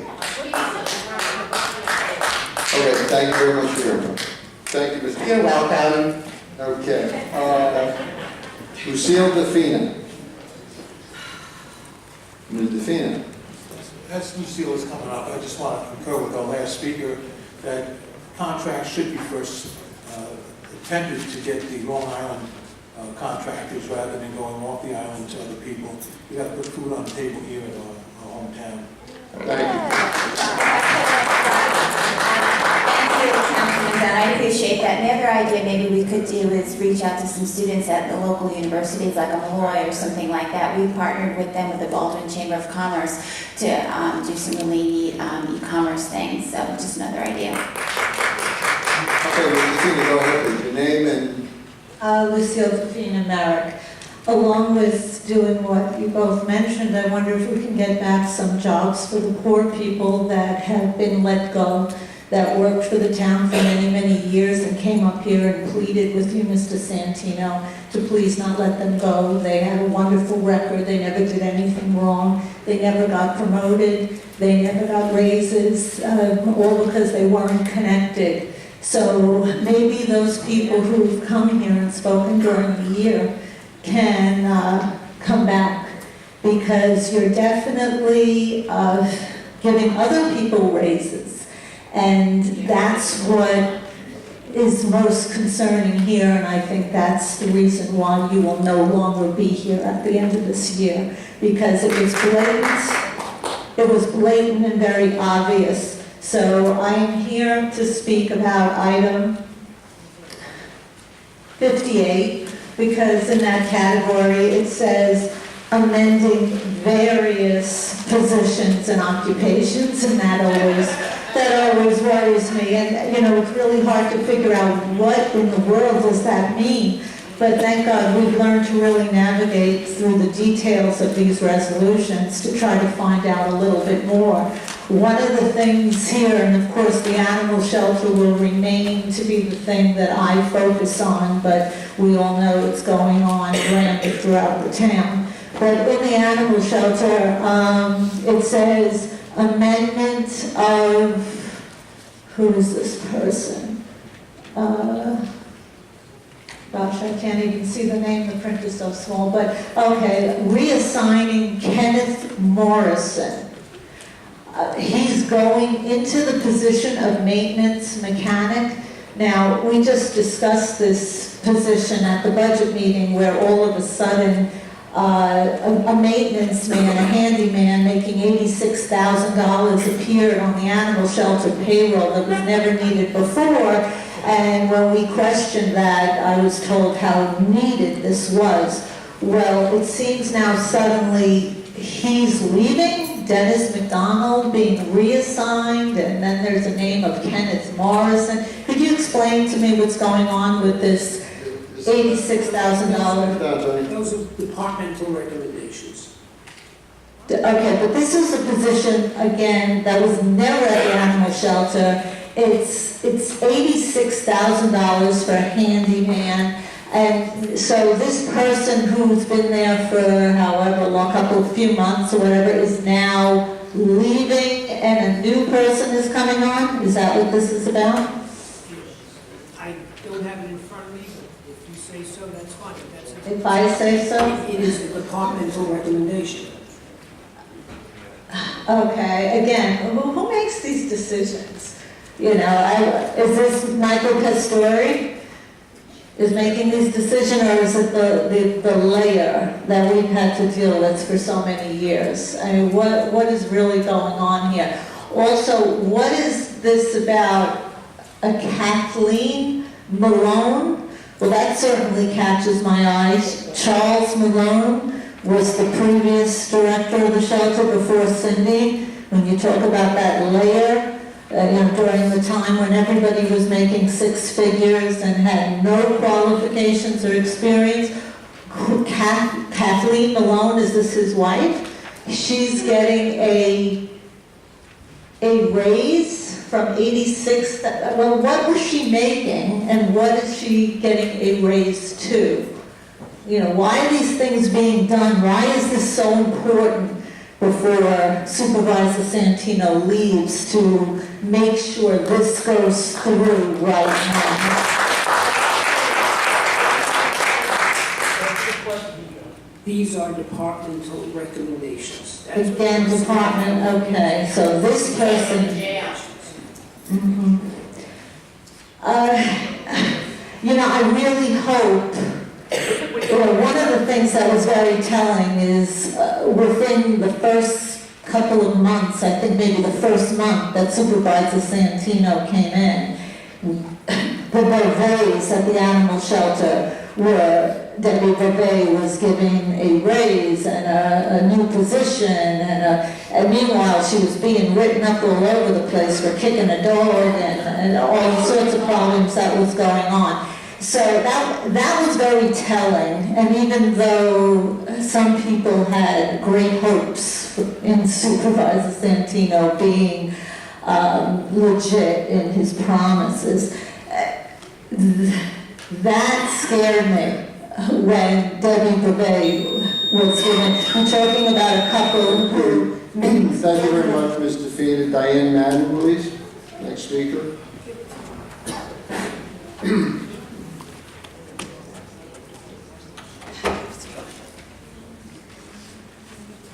Diane Madden, is Diane Madden coming to the microphone? I've waited 17 years, I'll be right there.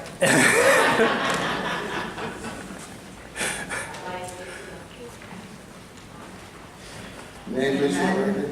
I am Madden Hempstead. I'll finish up that with more on item number 58, I believe. A Mr. Anthony Costals is being given a promotion, I believe, from where? He's now a special investigator. No, it's an appointment. So is that correct? Yes. And what position did he hold? Well, he's a special investigator. He's getting an increase, I believe. But hasn't he been a special investigator in that department? Yes, I believe he's getting an increase, right? He's going part-time to full-time. Oh, okay. You know what, actually be able to handle all the internal investigations from here. So the fact that you are giving people, and that this is nothing personal against Mr. Costales. In fact, he's been nothing but a gentleman, and he actually has a current investigation about Michael Pistori underway. But I think it's disingenuous to start promoting people a few weeks before the end of the year. You also have a chief investigator, correct? Correct. Which would be, you have one chief investigator? Minio. Okay. And what happens to all of Mr. Casals' current investigations? I don't understand. Will he continue to be in charge of, okay. Kenneth Morrison, he is what, moving into this position, this mechanical, or rather maintenance mechanic position into the animal shelter? I believe so. I don't know if anybody's, I think that's accurate, but I don't know specifically if anybody from the animal shelters here can answer that. We have I believe that that's true. $109,000 from the animal shelter that's never had to answer a single question. I believe that that's true. Okay, so one is going out, one is coming in. Who made the request? It's a departmental request. And who does that? The department. The department. It's just incredible to me that you've always wanted to define people that you go after by name. You know who their names are. But when you're asked who is making these recommendations, it's departmental. Ms. Kenneth Morrison, how long has he been with the town? Do you know if there's a resume that he's submitted? He submitted a resume when he was first hired. Back in? I don't know. You don't know, but you know he submitted a resume, but you don't know when. Yesterday, 10 years ago? Because everybody fills out an application with their resume. Generally. With regards to Shari Hockhauser, her name is familiar, someone that was hired when we were having protests and a New York State audit, and Kate Murray came out with her. Well, it was actually our settlement, the pet care agenda. What is happening with this position? Why is this coming in front of the board? Stop the clock. I'm sorry, I didn't hear your question. Shari Hockhauser.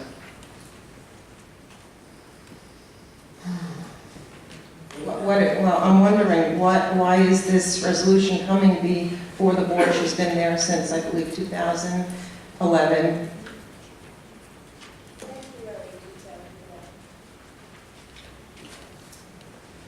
Stop the clock. I don't have the personnel calendar in front of me, so if you tell me why is she on the calendar, is that what you're asking? Right, why, it says here that there was an incorrect effective date.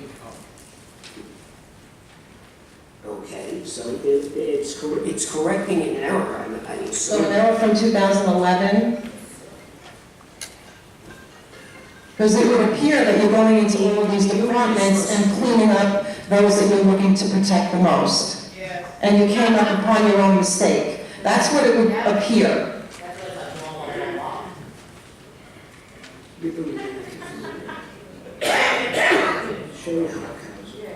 Sherry Hockhauser apparently was a typographical error with regard to the effective date of the change on a resolution, I'm guessing from July of 17.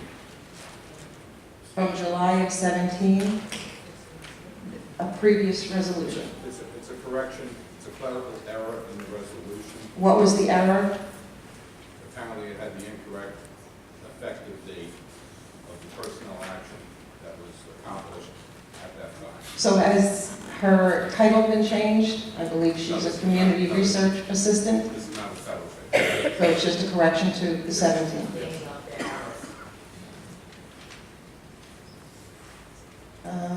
I think that is actually it for item number 58. And I have to comment on number 40. I agree, this should not go through at this time about the Lido Beach with litigation against the town. I'm told that Santino took over this golf course that was being maintained by a private company because golf courses tend to raise a lot of money for political figures. So the fact that you just assume that this golf course is not going back to the gentleman that was doing a remarkable job and poured a lot of his own finances into rehabilitating it after Sandy is a little concerning. I mean, it's still our money that you're spending up until January 1st. Thank you very much. Rory Gordon.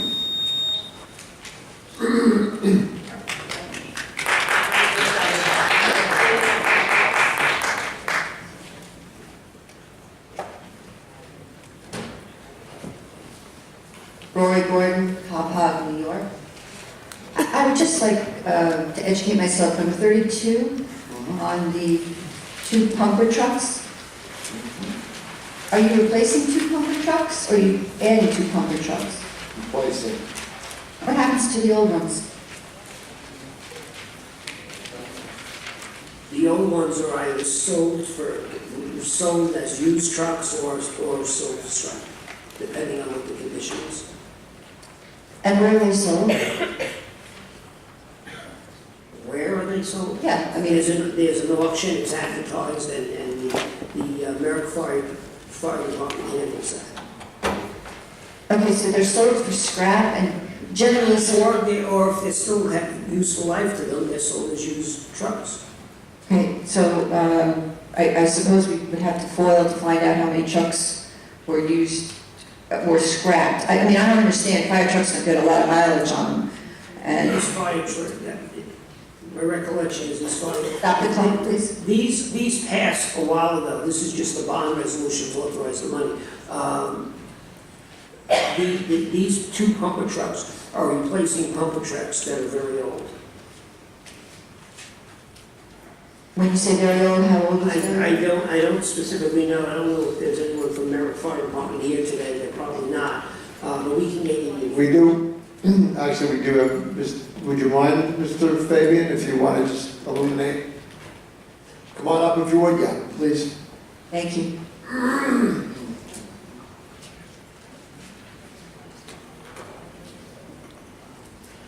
Maybe just your name and your position for the record so everyone knows.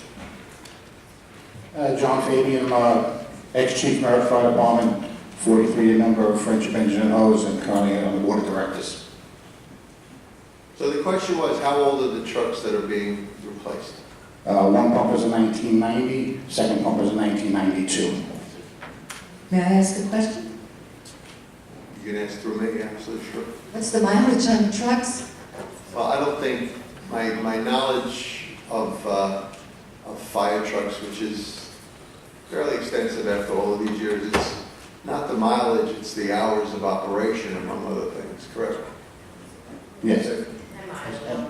And it's also standard on years of life for apparatus through the NFPA, which is, I think, currently 18 years of lumber. Okay, and generally speaking, do they scrap them or do they sell them? Excuse me, depending on the year of the truck, if we can find somebody that will purchase them, they'll purchase them. Usually in 1990, 1992 is somewhere maybe $5,000 of that. We're limited in size of our truck, so because our current building, the water gallonage on the pumper is 500 gallons that we carry on each truck. And if they need to be sold down south, that's where they usually go. 500 gallons of water is not sufficient for them. They look for 750 gallons and above. I'm just trying to get an education because I see them for sale on eBay and I was thinking of buying one. And I see that all the fire departments across the country, they sell them. They go to third world countries, they go somewhere. In my current position where I work in another fire district, I have been involved in selling trucks, and I can tell you that I have a pumper down in Vietnam and I have one in Chile. So they do go outside the country, yes. Yeah, I'm like, I just want to know that at least we're getting some money back. Okay, thank you. I'm good with this gentleman. Mr. Chairman, thank you very much. Okay, number 33. Thank you for your information. Yeah, appreciate it, thank you. Number 33, how do you folks make a decision as to when the zoning board decides on a project and the town board decides on a project? Mr. Rob? So, Ms. Town Attorney, if you would answer. You stop the clock, thank you. It has to do with the nature of the application. If they need a rezoning, they come to the town board. If it's a gasoline service station, it comes to the town board. If you need a variance from your zoning restrictions, you go to Board of Zoning Appeals. There are 2 large books that detail all of the differences. And where do you find those books? The town code and the building zone ordinance are both online. Okay, then you know, I just like to read it, just so I'm educated. Where is it on the town code? Do you have any idea? Where is it? Yeah. Well, first of all, the thing you probably want to look at is the building zone ordinance of the town of Hempstead. That contains most of the information. Thank you. Okay, thank you. Number 37, was this the only engineering consulting service that was considered for this? Commissioner Pritchard, you want to come on up? It's our sanitation commissioner, because this matter falls under the Department of Sanitation. Ken Pritchard, Commissioner of Sanitation. Yes, was the only firm considered for this. We talked to them extensively about their prior history of successfully petitioning the DEC for these monitoring reductions, and they've been successful in at least 6 municipalities. Why doesn't this go out for a bid? It's professional services. It doesn't have to be bid. So if somebody that's politically connected, that they have that opportunity to get this job, is that where we're at with this? Someone who's professionally competent. And who makes that decision? They made that decision. And then you pass that decision on to Joe? No. You passed that on to the town board, correct, Commissioner? Okay, it just doesn't seem logical to me that you only got one person, one company, that's it. In the case of professional services, there's special knowledge required and expertise. It's not a commodity that can be bid for the cheapest dollar. Is there only one company that does this? I feel this is the best company to do this. I bet you do. Do you have an appointed position? Yes, I do. Okay, just curious. I don't know much about, actually, I don't know you. Nice to meet you. Okay, thanks. That's all I wanted to know, okay, on that. And the last thing is this fellow here, Gennaro Cisanano, I don't know how you say it, for the civil service thing, is he on salary or is it like he does it gratis? No, I believe the civil service committee, it's not a salary position, I believe it's a... $200 a meeting, something like that? Very small per diem. $5,000 a year. Okay, because it's not on here, it doesn't say that, it's just saying he's getting a job and that's it. I think we should know that we're paying somebody $5,000 a year and how does he get that job? You get, it's... Civil Service Commission had vacancies and the civil service, the remaining members and the civil service director would have taken resumes in and he was picked. Once again, it's a departmental recommendation. Okay. I want to go back to what, I think it was Diane was talking about, Anthony Costales as special investigator. It reads here that he's getting an appointment. Can somebody please be specific? Did he have a job prior to this? He was a part-time employee, he's going to full-time status. Okay, and what was his part-time salary?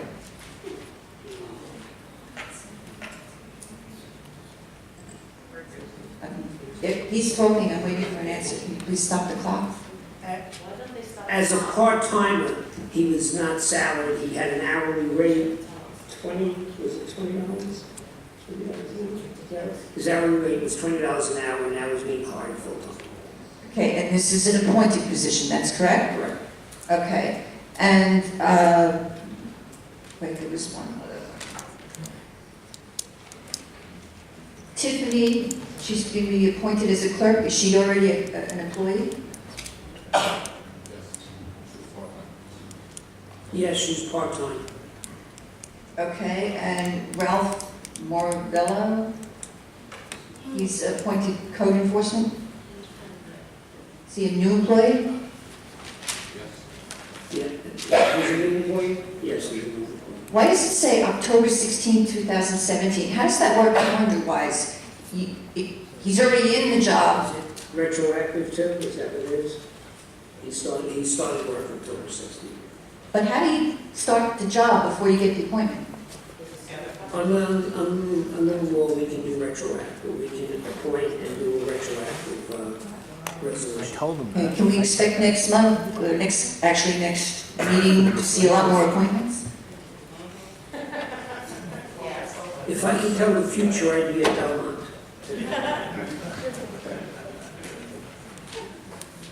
Yes, I can tell your future for sure. Okay. Thank you. Okay, with the exception of the items that have been severed,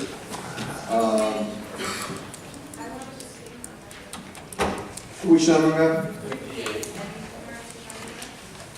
Okay, hold on a second. Oh, come on up. This said filling out.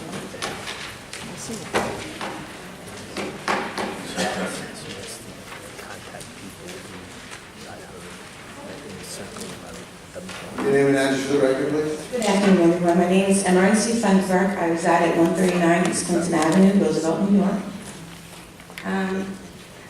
Basically, I just want to say congratulations to you, Brother Goodsby and Glad. And Mr. Centeno, you've always been helpful with my community. I come in. So again, I you had your turn to speak, now it's my turn. So for 58, I was concerned about some of the positions. And I too did research. I was really concerned, my research was really centered around the animal shelter. So I did do the research and I wanted to find out who was going to be hired and things of that nature. Because I have a different take on the animal shelter. And that's just, I live in a community, which is a minority community.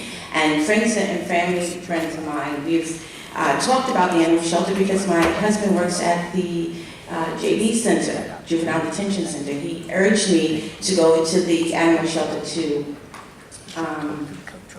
adopt a dog. I lost my dog.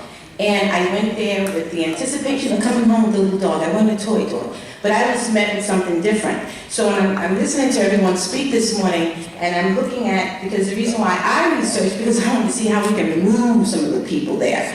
But at the same token, I spoke with Mr. Pistori, because when I went in, I asked for a dog. No one else had even thought about the dog. I was the first person on the list. I also went to North Shore Animal League, and the process was a little different. And the process at the Animal League is flawed. I walked in, and I guess you can see I am African American. When I walked in, I looked at the dog. They brought me in and asked me for an interview, which I did come back for the interview. Not only did I come back, I brought everyone in my household to come back, because that's one of the processes. And we sat down, we were there for an hour. My husband, myself, my son unfortunately couldn't make it because he's away at college. We sat there for an hour with this pet, which I thought at the end of the interview that I would be called. Well, seamlessly I called and never got a call back, and then I finally got very angry, called over to Mrs. Santino's office and Ms. Goosby's office complaining that I had not received a call. But then I did get a call, and the call said I was not selected because I couldn't be a good pet owner because I had not taken, my dog to the doctor every year for a checkup. Now, my dog lived to be 17 years old. We always take our dog to the doctor if there's a problem or something of that nature, but not every year. So I asked, I said, my goodness, if everybody took their dog to the pet, and listen, I'm honest, I don't think we all go to the doctor every year as humans, and I know that taking the dog every year shouldn't be a prerequisite, but I succeeded, and I said, okay, well, what are we going to do now? So Mr. Pastore did call me, and he says, I apologize for that. He said, please come back in, see the dog. No one has adopted a dog at this moment. I came back, they told me the dog had been adopted. So I was really upset. I said, this running around is crazy. And this is where the issue comes for me. When we walk into a facility, we looked at as a person. They went through my entire application, where I lived, how long I lived there, how many people in my household. And then they started saying to me, well, you can't be a good pet owner because, you didn't take your dog to the doctor all the time. And then how many people in your community? I mean, we went through this list, and I started to feel like, ugly head of racism started to come to the forefront, because at the end of the day, it had nothing to do with me as a person. And that's a flawed system. When people come into the animal shelter, they should be allowed, to put in an application. If no one else wants the dog, you do a basic follow-through. At the end of the day, you want to find homes for these animals. Am I correct? I mean, that would be what we're looking forward to do. Find a home. Not based on my color, not based on my creed, and not based on where I come from. Just because I live in Roosevelt does not mean that I cannot be a good pet owner. Because I am. I own a children's foundation. I've lived in Roosevelt for 50 years. I'm an advocate. I have been elected to the Roosevelt Library Board, served 5 years. And you mean to tell me that I cannot be a pet owner? So when I look at these appointments and things of that nature, I'm asking you, look at the system over at the animal shelter. Look and see how it's run. And make sure that when people come there, we all can go home with a pet, not just people they think in their mind. Thank you very much. Thank you very much. And on the administrative calendar. Thank you. Your name and address for the record, please. Mary J. Meredith, Baldwin resident. Born and raised in Roosevelt, by the way. So my concerns have to do with a couple of things, so I will move forward because I don't have 5 or 6 or 8 hours to wait to be heard later on, if at all. Starting with item number 4.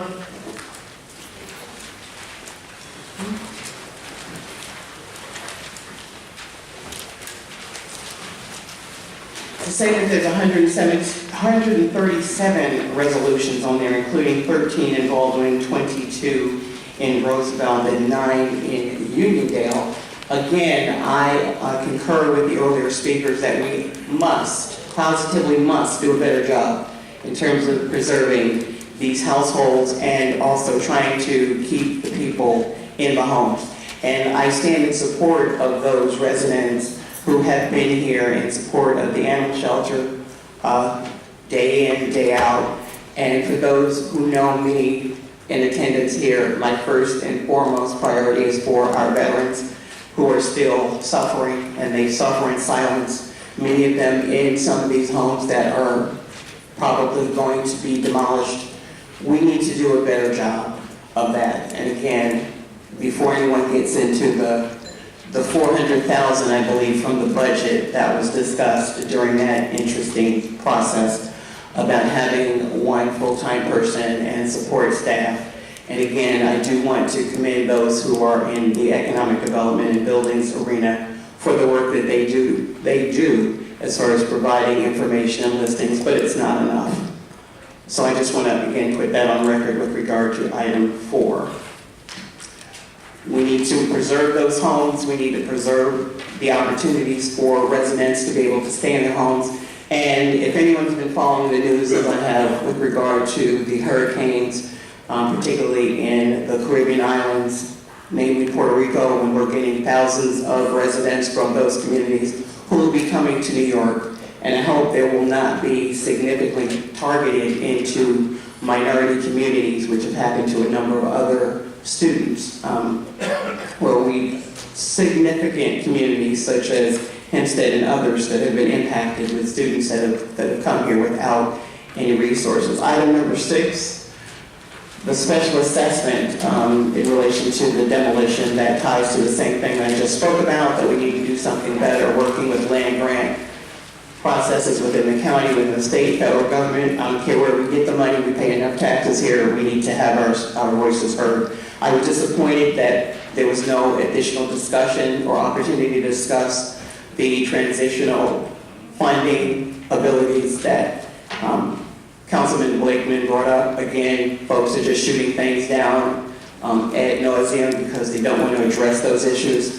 It has been brought out earlier with regard to the interesting process that we now have, how people are getting increases and raises and put in protected classes because there's a new administration that's going to be coming in. But we just want everyone on notice, sitting in front of me, that you are being watched for what you do. And Councilman Dunn, I am just so pleased with your input today, because I really haven't seen it. But I'm pleased, okay? Just wanted to carry that compliment. Item 21, awarding purchase contract. Again, the call for contract review. I am urging residents, those in the sound of my voice or who can see me, I urge you to participate in this process. Be on board December 12th, because that's when you're going to have the hearing, I see that's in this notification, that's going to discuss the mass mailings, the Inspector General, and the ethical standards. And those 3 items in particular, I believe, help to turn the tide in the election process in the town of Hempstead and the county of Nassau, but we have to continue to be vigilant in those areas. Item 24, authorizing payment of invoice for continuation of maintenance and support services. Again, I'm noticing there's a number of different companies that are being listed on this format. I'm hoping that people who have being moved out of positions here, possibly on this board, will not all of a sudden become consultants and get major contracts with companies that all of a sudden will be doing business with the town of Hempstead in the next 2 to 3 months. That includes item 38, 39, as well as 40, which has been discussed earlier. Item 42, and I know I'll be over my time. Okay, thank you very much. Now I need 1 additional minute. For the resolution on item 42, authorizing memorandum. What are the benchmarks with these programs? We continue to put these programs out there to make everybody feel good, but we're not monitoring what is actually happening with those programs, where our tax dollars are actually being spent. And lastly, my concern with regard to 47 and 45, problematic, particularly 47, when we're already talking about infrastructure and outfall pipes.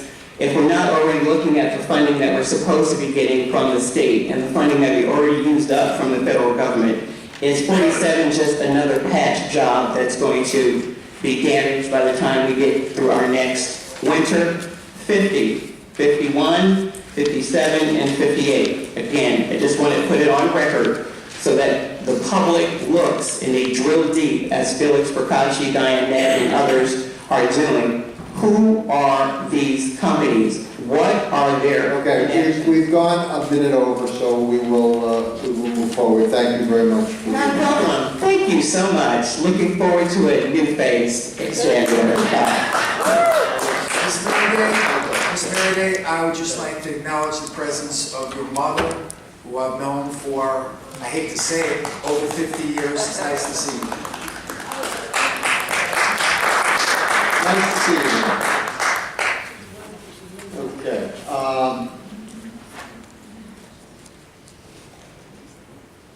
What are we doing? We're going to call we're down a council member. Do we get it, please? Can I speak? I signed in to speak. Not on an administrative matter, not on a particular calendar item. Am I able to speak on 17 though? Yes, you can. You can speak on 17. Yes. On the administrative calendar. On item 17, which is about... Hello, how are you? Dominica Califano, Highland Park, New York. Just Just want to speak about 17. They're going out for bid and contracts for a sprinkler system. How does that work? Can we explain the bidding process, Mr. Town Attorney? Specs for the irrigation system are prepared, and then they're advertised, and the low bidder, if he's the competent and responsible low bidder, will get the contract. A low bidder, not there if they have experience. I said, if he's competent, if the low bidder is not competent, then we would not hire that person. He's got to be a competent. I believe the term of law is the lowest qualified bidder, is that? Lowest qualified bidder, correct. Is it a company from Island Park and an employee for the building department here? National Lawn Sprinklers Inc. is the company.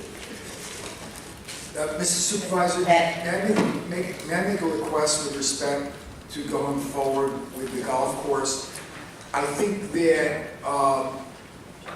before we spend money on the golf course, that we get a presentation by the Parks and Recreation Department on exactly where we stand financially, whether or not, when taking into account all the investment that we've had to make this year and the hiring of new employees and all of the issues revolving the transfer, what exactly was the financial outcome of taking over the golf course? Councilman, you will certainly get that.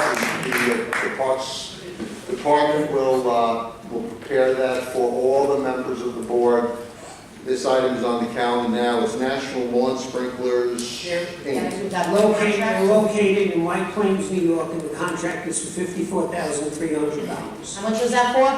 $54,300. And is there any possible way that I'm able to see the other contracts that were put in for bid? I know I asked for a lot of things from your office, and I haven't received anything. Yes, the Parks Department has it. And they would, there's one other thing that I There's say. one other bidder, the $59,700 L&M Specialty Company from. What was that, please?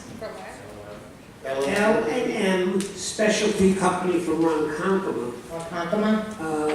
And how much was their bid? $59,770. All of this is on our website, by the way. It is on the website, because I wasn't able to pull it up. What site is it on? Town of Hempstead? Yes. Contracts? It's if you go to the Town of Hempstead, the Town Board calendar.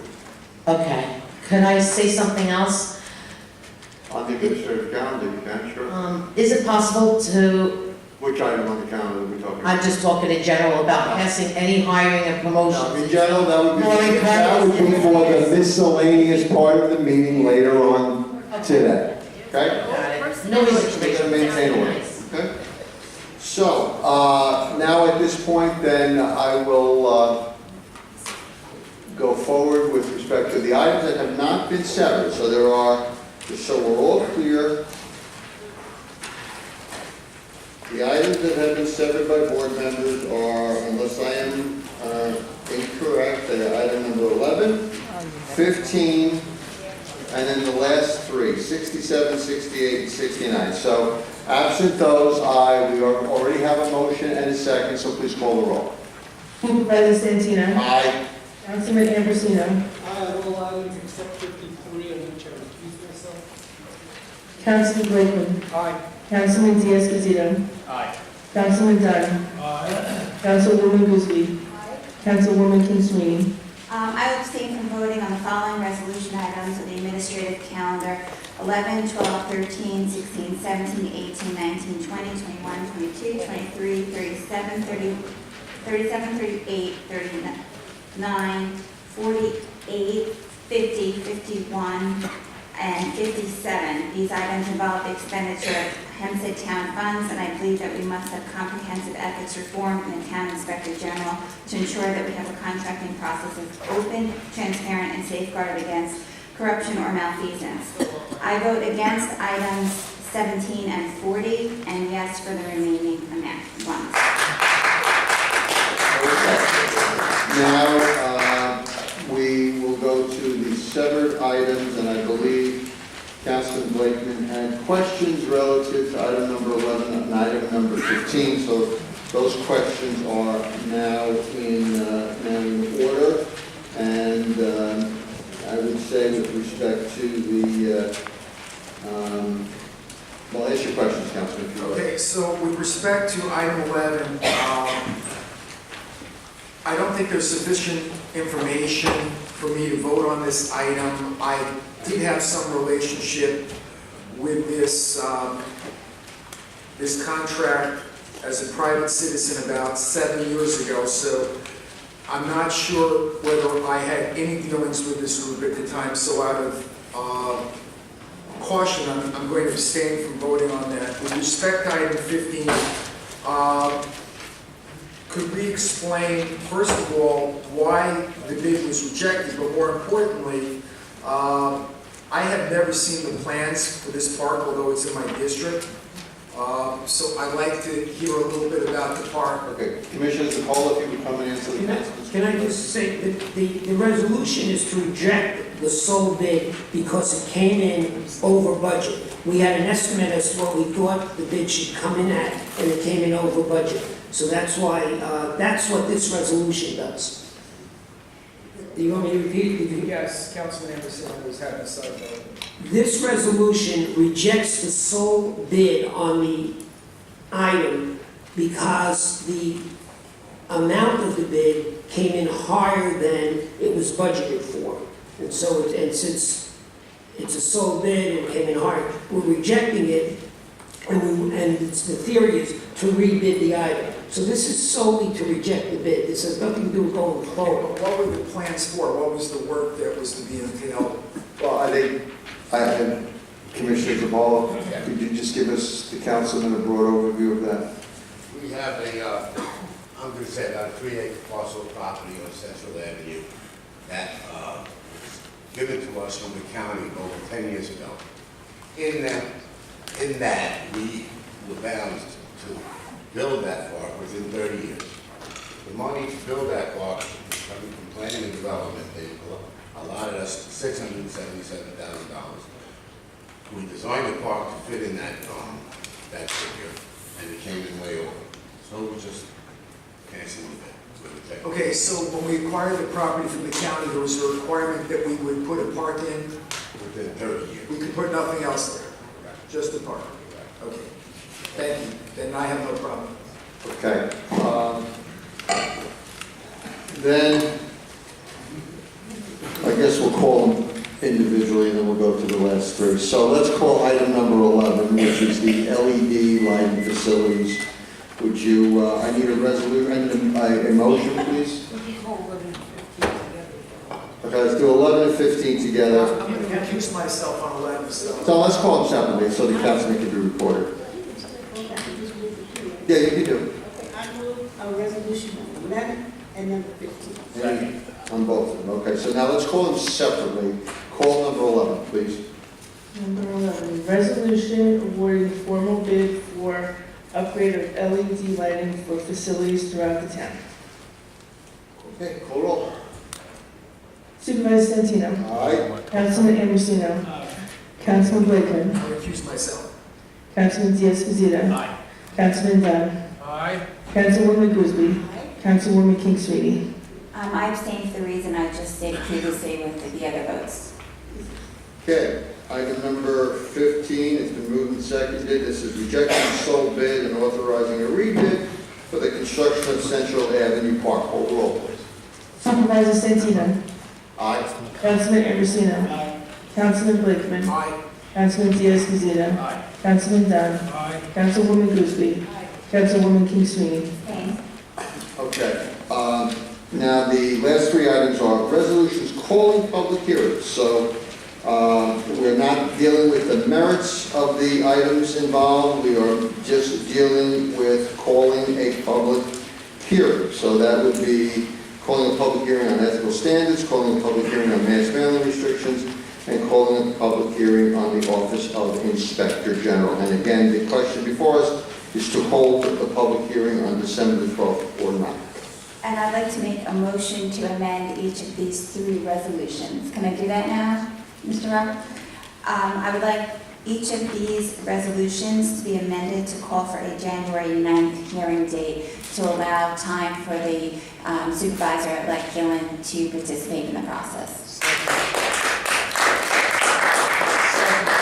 Okay, call the roll, please. Supervisor Santino. Are we gonna do that? Custom comment? Can we do that? Well, it's been moved, it's been moved and seconded. I want to comment on the date. What's that? I want to comment on the date. Okay, Mr. Picacci, he's done, it's affirmative. Okay. I thought we had to make them. Do I do all three at the same time? They're all on the table now? What's that? Are all three on the table right now, or just one? Well, the councilwoman has moved to change the date on each one of them, so they're together. Okay, Felix Picacci, 1165 Barnes Street, Franklin Square, New York.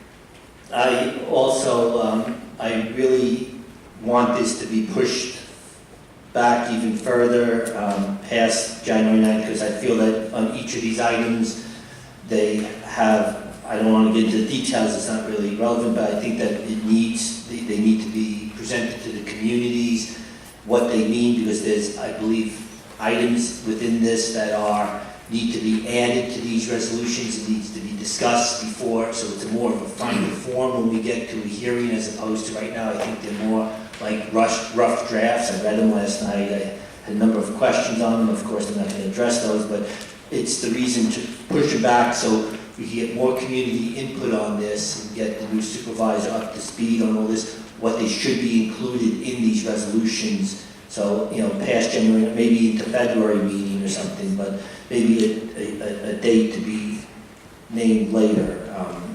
So that's my input on that. Thank you. Thank you very much. Okay, anyone else on change of date? Okay, please call the roll on the change of date. Supervisor Santino. No. Councilman Ambrosino. No. Councilman Blakeman. Aye. Councilman Diaz-Bazito. No. Councilman Dunn. No. Councilwoman Guzman.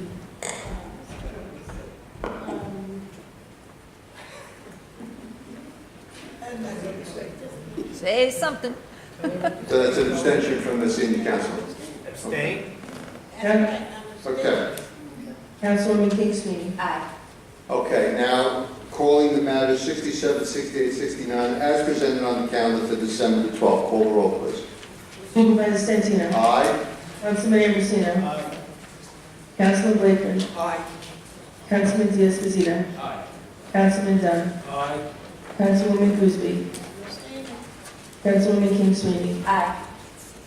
Okay, before I ask for a motion to adjourn the formal part of the meeting, I do want to publicly and for the record direct the town attorney to please contact the incoming supervisor and or her representative relative to ensuring a smooth transition, up to and including the hiring of staff prior to her taking office to assist her with the transition, because I think it is absolutely in the best interest of the residents of the town of Hempstead that the process be done orderly, but it must also be done in an appropriate and legal manner. And based on the advice given to me by the town attorney, the way to do that would be to through the regular process of hiring employees, provide the incoming supervisor with a number of staff to assist the transition. So I make that for the record, and now I will take a motion to. No, that's not that. That's just incorrect. This would be Okay, I move to adjourn. 20 years in the job. How's it going? Call roll, please. Supervisor Santino. Aye. Councilman Ambrosino. Councilman Blakeman. Aye. Councilman Diaz-Bazito. Aye. Councilman Dunn. Aye. Councilwoman Guzman. Councilwoman King Sweeney. Aye. Okay, now the board will take a 5-minute restroom break, and then we'll come back to public comment.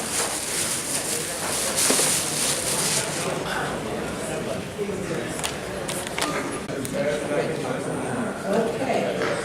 All right, this is the public session. Hopefully, Some of you will try to go over 5 minutes, but hopefully you will do it in 5 minutes, okay? Mr. Stephen Edmondson?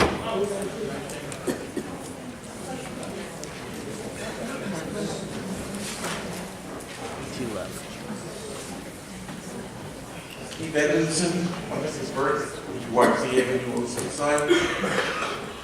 Say hello to the councilman. Steve, how are you? Good. We have a problem with traffic at Oceanside. I didn't want to call you before the election. The election is over.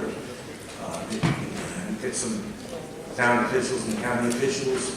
What's the issue? A stop sign on Foxhurst Road with a poor girl, 14 years old, got hit by a car. That corner, that is a county road, but I will, Yeah. Also, several other issues. We'd like to have you come down to the Civic Association. Also, our president of the Nassau County Civic Association. Is that right? Yeah, that's right down, yes. So, All right, give me a call and I will have you come down. okay. And also the building department. I have problems with the building department. The harassment and vets in our town. I think you're aware of that. I will take care of it. Okay. Thank you. All right, thank you, that's very nice.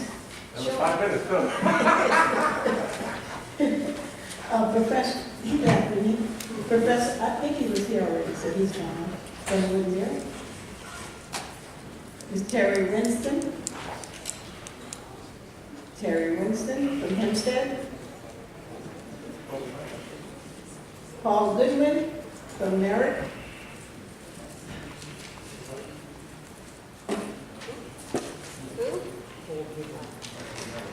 Aaron Goldsmith? Aaron Goldsmith? I think they left. And Marissa Thunberg, I know she left. Oh, this is going good. Carol Jacobs left, right, Carol? No, I'm here. Okay, got it. I would leave you. See you. I didn't see you, I thought you were left. Oh, you wish I left? No. Okay.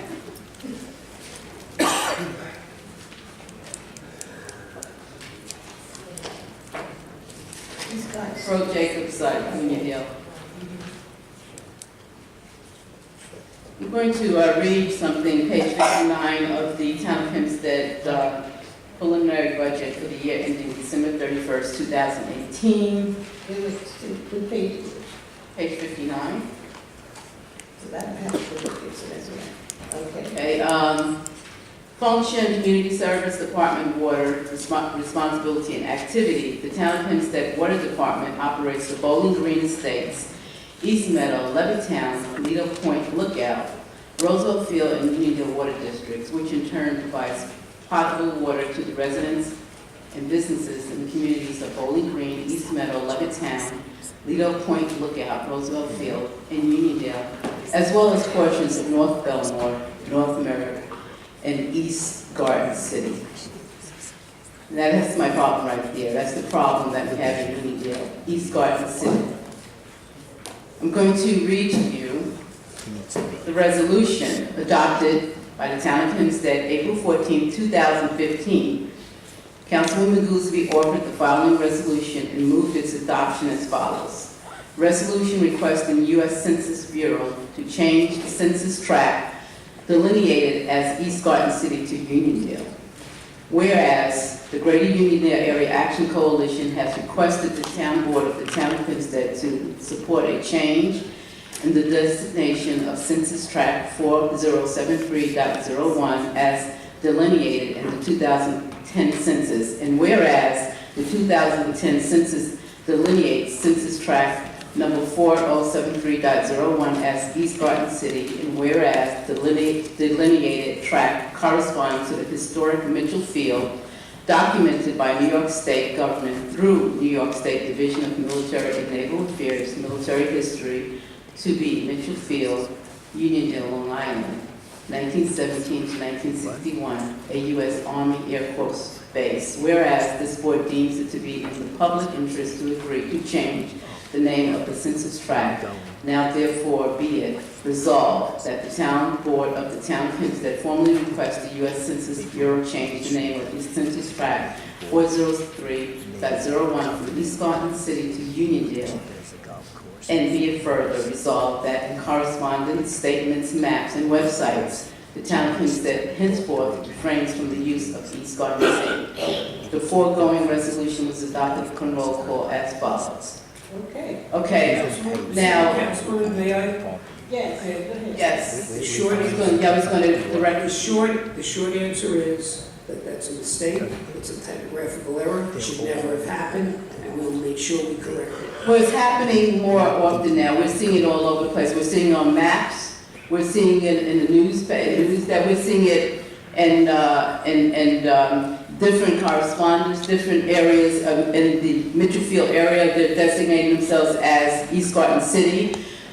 Uniondale is Mitchellfield. We cannot control what private industry does. And if you say you're seeing it on maps, I'm gonna hold that you're not seeing it on the town map. If other municipalities. We've seen it on town maps, and I can get you copies of that. We've seen it on town maps. We have seen it on town maps. That's why I'm here. Well, okay, so we're gonna take a look at that. But And the resolutions that you read are correct, that's the sense of the board, and East Garden City is not to be used. And Uniondale is asking that we refrain from this use of the East Garden City designation. It's a non-entity. And Councilwoman, Senior Councilwoman Gillespie, we ask that there's a small sign going, I do believe, on Charles Lindbergh Boulevard, a small sign that says Uniondale. It can barely be seen. It's adjacent to the Coliseum, the hub. There's a traffic person here? Traffic? It's probably a county road, but we'll notify them. Yes, that is a county road, it could be a county sign, but I can investigate it. Yeah, if you can investigate that, it's a sign that says that Uniondale is so small you can't see it. We would like, Senior Councilwoman, a much more visible sign there. Please, thank you. And we are definitely fighting this at every turn. We're not going to tolerate this new age colonialism in Uniondale. Thank you. Okay.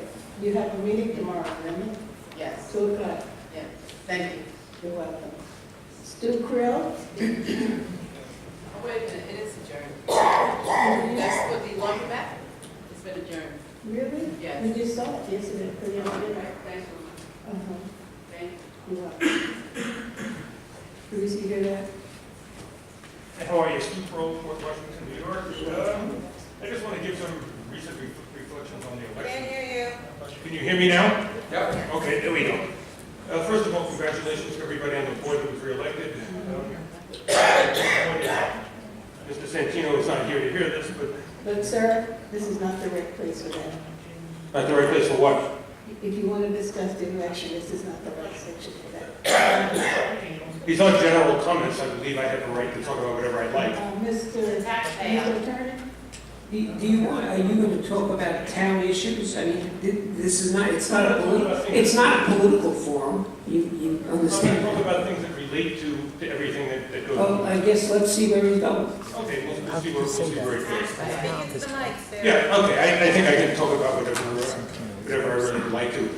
First of all, I think that the normal political machinations that go on everywhere are way above and beyond over here. Okay, that's the first thing that I'd like to say. When you have people running a major department because his father was somebody's driver, or secretaries making $130,000 a year because somebody they know on the board, I think that's a little bit, above and beyond.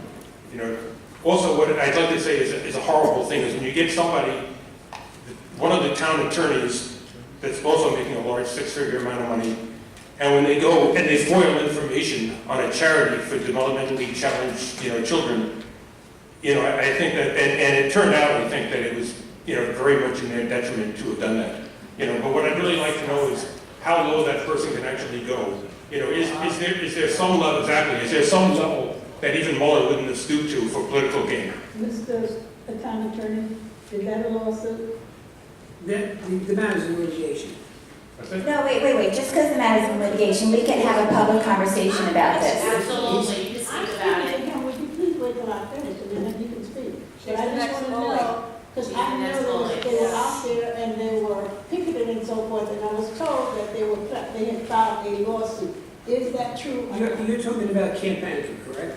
I understand there's a lawsuit going on. Right. I'm trying to give my ethical, I'm not talking about the legal ramifications, I'm trying to give what I consider the ethical, issues involved. Okay, feel free. Okay. But I'm not going to answer questions about any matters that are in litigation. Right, okay, that's fine. And I'm moving on from that point anyway. Under different circumstances, I would probably feel a little bit sorry for those that in the normal, political upheavals would be losing their jobs, but this situation on this election is very personal to me.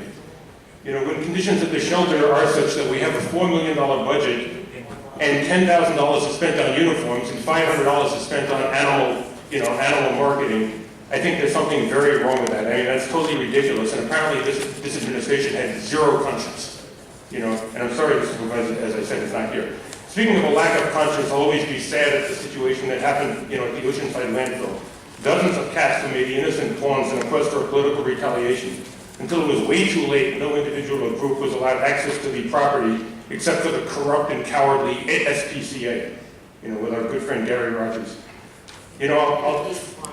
I'll forever be proud of the many individuals that stood out there for hours in the blazing sun on numerous occasions to protest such inhumanity. What a petty individual to use that, and to threaten to throw away the cars of all the protesters. It was those actions, as far as I'm concerned, that were the seeds of his defeat. He apparently thought no matter what he did, that his cronies could basically carry the day for him, but apparently he was wrong. People were sick of all the lies and all the cronyism and found a candidate, Laura Gillen, who actually exemplified decency and class. If you extend my time, if Mr. Santino were here, I would explain the word class to him, but you'd have to extend my time quite a bit beyond where it is now. Sending out a photo of a dog and a cat was a slap in the face of all those who care so much about the animals. When he contemplates why he will no longer be sitting in that center seat, he can think about all those powerless animal people who just took away his power. And the last point, which Mr. Rye, you could probably help me with, an individual who I won't name in a major department who had the guts to go out there and take a position opposing, Santino, and his hours changed to a midnight shift. Now, isn't that against the Constitution for political retribution like that, or correct me if I'm wrong?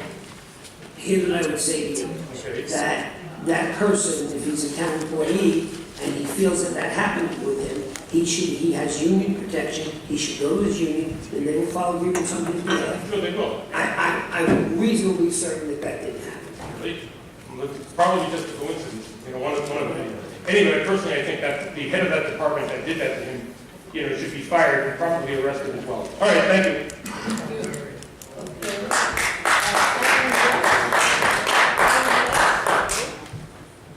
Alan Ruster, Brooklyn. Thank you very much for your time and your concern for having me. Okay, so how does the microphone just speak like this? Yeah. It's my first time here. Oh, well, I'm sure you're from Brooklyn, right? Yes, I am actually from Sheepshead Bay, Brooklyn. Oh, okay. My name is Aaron Ross, and I do have plans, or I may have plans to move to Long Island in the future, so something to think about.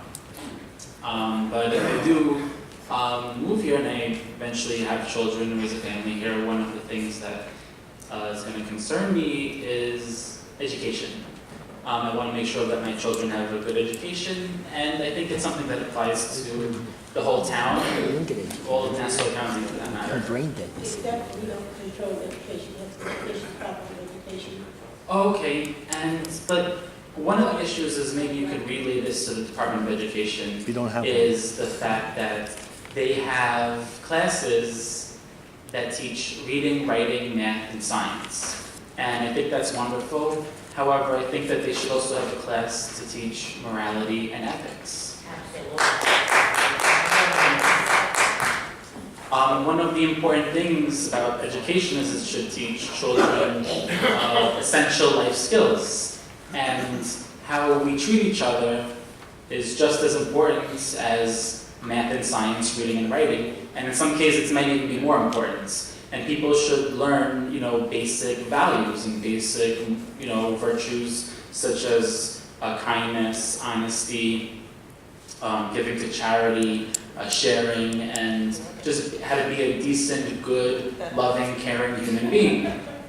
And I think that if we had that, especially starting at a young age, it would reduce or even eliminate many of the vices that we see in our society today. And I know that Long Island, especially Nassau County, puts a lot of money into the education system, and that's why I think that we could use that to create a great education system that will serve as a model for places all over the country. And one of the things that we could improve is to teach kids a course on morality and ethics, something very basic. Exactly, it should be everywhere. And the best time to teach it is when... Oh, no, it's fine. It's fine. That's what you're saying, we should be taught to. Exactly. But I think that it's important because people learn when they're young, and that's the best time to teach. You can always learn something when you're older, but the best time to teach is at a young age, and you can really instill in our children good values, and that's one of the reasons that actually that's the best way to make the world a better place, is to teach people well from a young age. So if they had that proposal where they could include a class on morality and ethics as a regular part of the curriculum, that would be a tremendously wonderful thing, and it would definitely motivate me to move to this town if that could actually be implemented. And I firmly believe that if a proposal was made that would teach children and people all throughout school, middle school, high school, elementary school, and even college, basic virtues of morality and ethics, it is a proposal that I think would be endorsed by Jesus Christ himself. That's great. So, not to get religion into this, but I consider him the most righteous person who ever lived, but that's something that he would endorse himself. And we should have that for all humanity. So it doesn't have to be religious. I'm not advocating let's teach, the Torah, the Bible, the Quran, but I'm saying that there should be some basic level of humanity that all people should learn. And there is no time better than when they're children. Thank you. Thank you. I think we should go all meet and talk to ones who control our education so that this will be done like that. Certainly, that would be great. And if you have any connections, or maybe you could send them a letter proposal, on our constituents, behalf, it would be wonderful. And that's exactly what they talked about in the sermon after the gospel this morning at Mass. Oh, great! I didn't even listen to it, but that's good to know. All right, thank you. Universal. John Joseph. Is that plugged in? One minute, Johnny. That's you? I hope so. I've been called John Budget ever since on November 4th, 1949. I was born at Mitchell Field Air Force Base, Hempstead, New York. Okay? At the first U.S. Air Force headquarters base hospital on Hospital Road in what's the west end of Nassau Community College. Indeed, I was born a resident of the town of Hempstead, and I'm very proud of that. And in my later life, I attended schools in East Meadow and Wisdom Lane School in beautiful downtown Levittown. Then I moved to Hicksville, and I've since then been in the town of Oyster Bay. I come before you personally because I am trying to advocate both to the town of Hempstead, the county of Nassau, and to the Board of Trustees of Nassau Community College, the creation of, in the west end primarily, of Nassau Community College, a Municipal Field / Hazelhurst Field historical district. It is indeed the 100th anniversary of the creation of that airfield in World War I. Both Hazelhurst Field number 1, which became Franklin Roosevelt Field, and Mitchell Field, just south of it, just primarily south of Stewart Avenue, and it went down all the way to Front Street. Of course, the area south of Hempstead Turnpike to Front Street was considered, it was the segregated black area of the base as a result of the rules created by President Wilson before and during World War I. It was later officially halted, ordered to be halted by Harry Truman, and effectively halted by President Eisenhower, who had a meeting with the Joint Chiefs of Staff and told them that if anybody was opposed to the integration of the armed forces, they needed a new job immediately. Anyhow, that's beside the point. During World War I, thousands and thousands of aviators trained at these two bases, including the president's son, Franklin Roosevelt, was killed in action during World War I.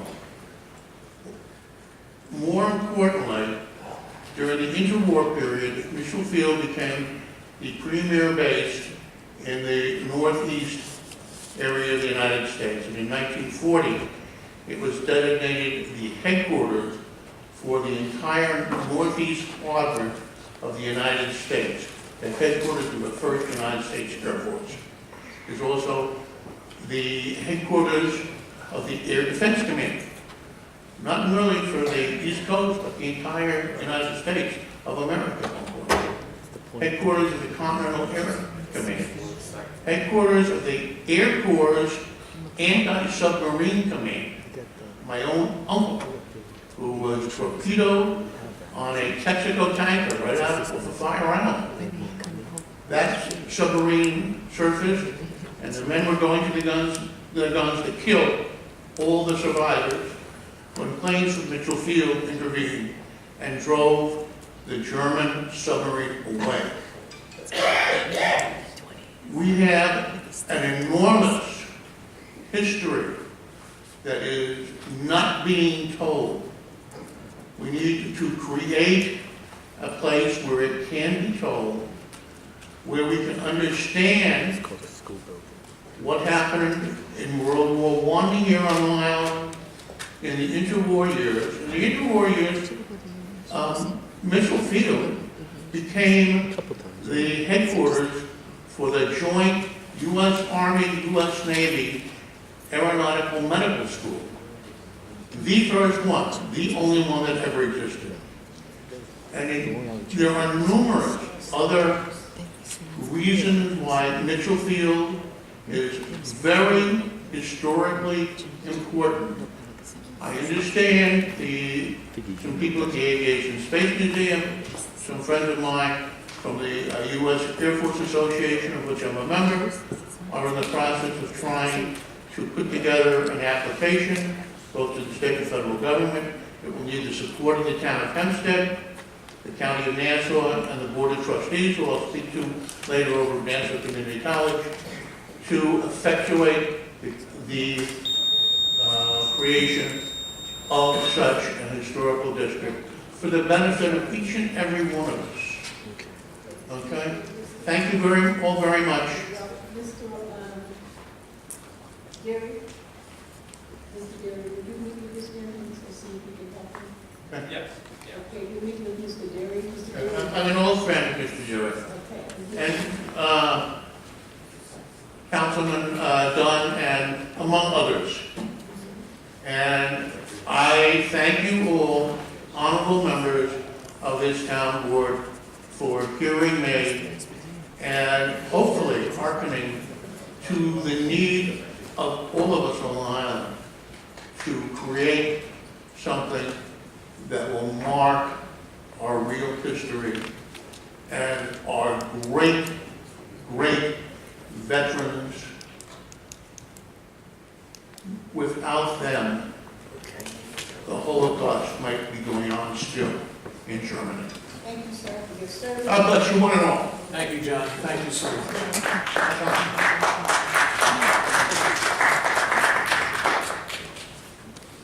Mr. Janet Burbridge. Pass. I'll go up and down. No, no. Put me in the back of the pile. You can put me in the back of the pile. Is the minister of California. No, no, California. That's her. That's you? Yeah, you see, you don't even know who I am. I just want to make sure that you're not taking somebody else's place. Oh, no, I know she's in the back of the pile. Okay, first things first, I wanted to just say, is it possible if you could hold off on passing any of the hiring and promotions until Lauren Gerlin is in place? This is not the place for that. This is No. public comment.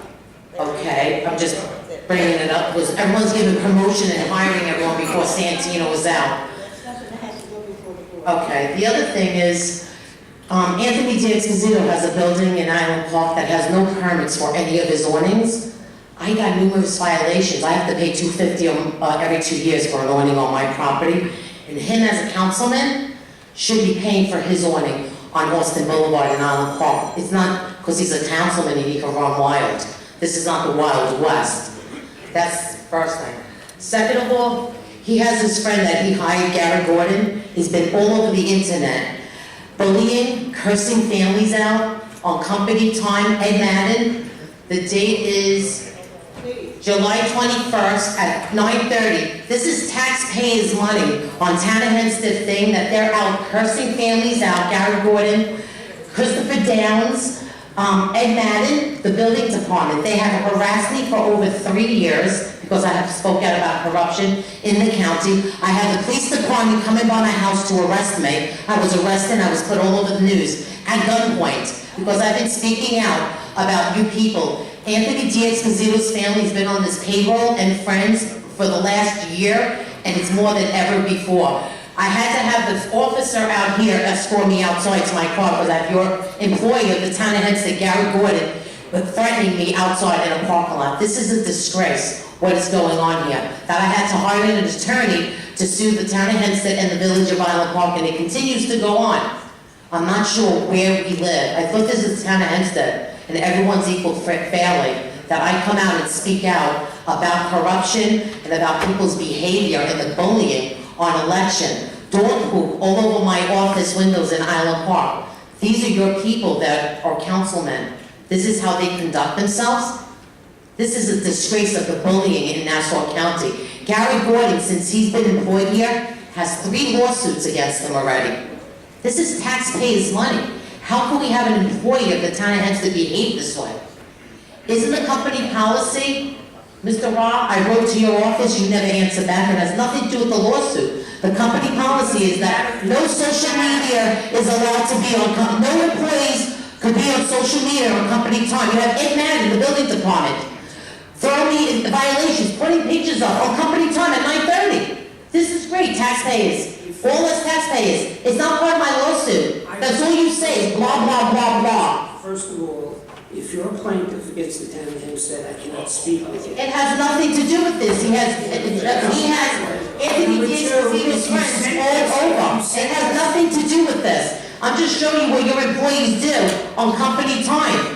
All over Facebook, all over the internet. It's his buddy of his preacher, Gary Gordon. I have text messages with Anthony D'Esposito to stop the bullying from the Island Park Fire Department. Now he brought it into the Town of Hempstead because that's how they run.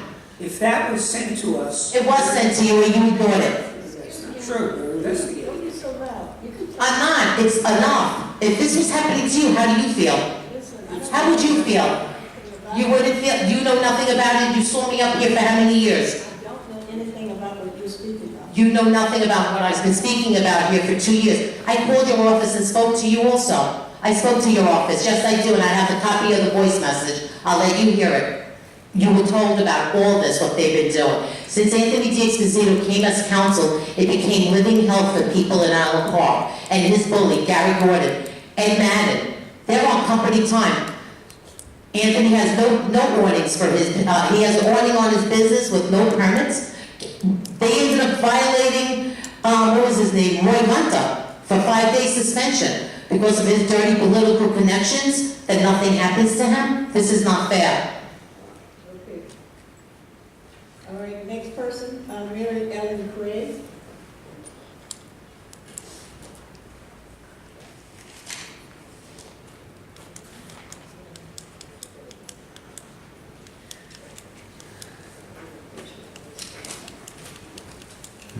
Mary Ellen Craig, 436 Locust Avenue, Uniondale. So I noticed there's a major disparity between the way concerns of the minority community are handled. I'd like to point out the difference between how Uniondale issues are decided versus Five Towns Golf Course. I wish we had a moratorium on development at A. Holly Patterson property.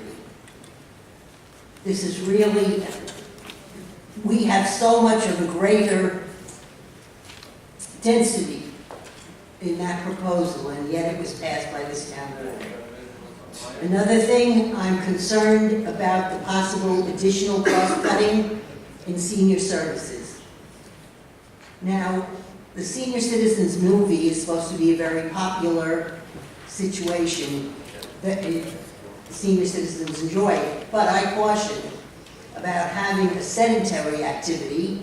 Everybody knows seniors by and large are very sedentary, and having this replace an active movement class.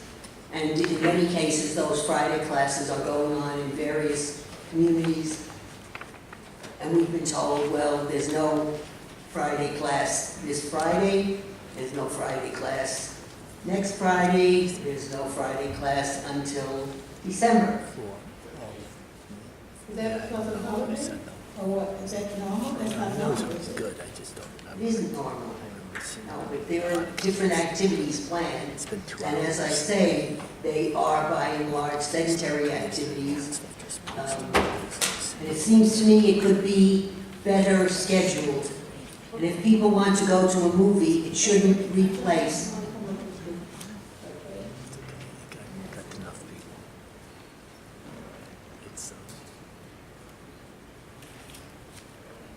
Good afternoon. Lisa Murphy, Deputy Commissioner for Senior Enrichment. When we put in the movie matinees, that was because we did get an awful lot of seniors which had asked specifically that we weren't able to have movies anymore, because several years ago we were having movies in many of our centers. However, because of the requirement for a licensing agreement, we were forced to disband the viewing of these movies. But we were able to discover that if we were to have them in one location, we could get a license for that one location, provided it was a community/senior center, which Levittown Hall is. So we entered into a licensing agreement so that we would be able to show these classic movies. However, again, only in one place. So we looked at all of the calendars for the 15 centers that we operate, and we said, look, once a month, that's it. We will have the movies in one location, and we will provide busing for anyone that goes to the centers that would like to come, as well as anyone from the general public, 55 or over, throughout the town are welcome to attend the movie once a month on a Friday. There have been one or two centers where there was an athletic class of some sort that was scheduled for the time of that movie. Again, it's only once a month. And wherever possible, we have said that that instructor can reschedule for that particular week for a different day during the week, so that that center does not lose that opportunity. Unfortunately, it can't happen everywhere, but wherever possible. So it's really only one day a month, and wherever possible, we're rescheduling that physical activity. Okay, thank you so much. I have no issue with the movie, I just have issue with the... No, I understand, yes. But she's saying only once a month, so that's not bad. But I do... Yes, but that comes to 10 times a year. So maybe you think it's nothing, but people who are trying to keep our 150 minutes of aerobic activity. But most people are not like you. You go climbing, you go hiking and all of that. So you really keep yourself in good shape. You and your husband. You would be surprised how many people are involved in these activities. So the main thing is it's very important to keep them going. And I would like to congratulate you, Senior Councilwoman Gooseby, on your reelection. And for Supervisor Santino, I want to thank him for his service to the town. Thank you. Our town. All right. Let's see, who shall call first? Oh my God. Should it be Diane Madden? It's up to you. Come on. Wait, what are the choices? Diane or you? Two gals with the guns. Wake up, Ed. Okay, so this lovely young woman that went to the animal shelter and was tortured to go in and out 3 times. Let me remind you, we are overcrowded with dogs, so how in the world there are policies and procedures to help get these dogs adopted and out? Well, that's pretty self-explanatory because that was Michael Pastore. He creates the policies and procedures, and yet it's very evident to me in one conversation with this woman that Michael Pastore called her in, misleading her to believe the dog was still there, knowing that dog was adopted, to throw Miss Nancy Gearis under the bus, who is... I know the whole story. I know the whole story too. I know exactly what happened because I was intervening and I called Mr. Pastore and asked him to call her, so he did. There was someone that, I don't want to say what it is, but it's a whole different story from what you're saying. I know them personally, and I asked her to call him. I called him myself because of what happened. There was no reason to ship back. So Correct. That's So- the story that is. So, no, that's not a different story, because when she got there, she just got finished telling me that Michael Pastore threw Nancy Gearis under the bus and entirely blamed her for not adopting this dog to her, when Nancy Gearis is held to a policy and procedure that Mr. Pastore created. She also informed me that since then, no one has called her for another dog to adopt, and this is going back to October. So how can you explain that? I'm not going to explain to you because you have someone there who is had a lawsuit and leading against the town, so I'm not going to get involved. Who has a lawsuit against the town? And you know what? I'm telling you, I know something you may not. Okay. What I do know is that director creates the policies and procedures, and they obstruct adoptions. And there is a dog that didn't go home because of him, not because of Miss Gearis. And it just tells me that the retaliation and false investigations are still taking place. As far as the subject that was brought up before, the gentleman from the public safety, who I greatly admire his courage.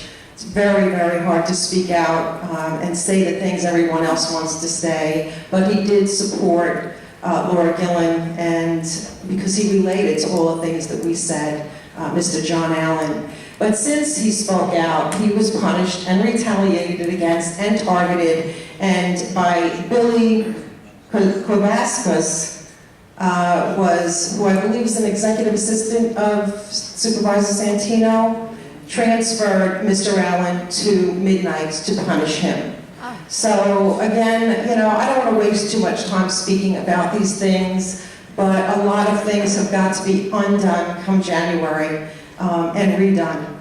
And more importantly, I think, is that everything needs to be exposed as to how corrupt this town has operated, how many people have been targeted, and how many people have been affected by this administration.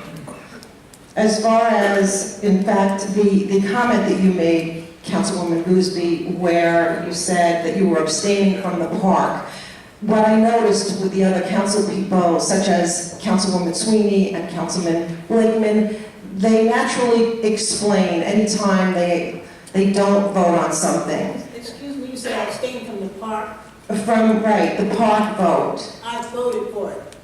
You could be wrong, I voted for that. Oh, that's what I don't have to explain to you, but I know what I did. You're gonna have some explaining to do, Mr. Ron, don't worry about the town board. Also, the Inspector General issue, I realize it's put off. What I'd like to find out from the board members is more details about what they would like, and what the responsibilities will do, because as you know, we've talked about illegal contracts, we've talked about qualified employees getting overlooked to hire friends and family for six-figure positions. What I would like to see happen as soon as possible, because I feel certain this is going to go through, is that every item that went before this board gets reviewed, contracts, jobs, promotions, just the damage that was done today. What do you see happening as far as this Inspector General? Will that be a responsibility?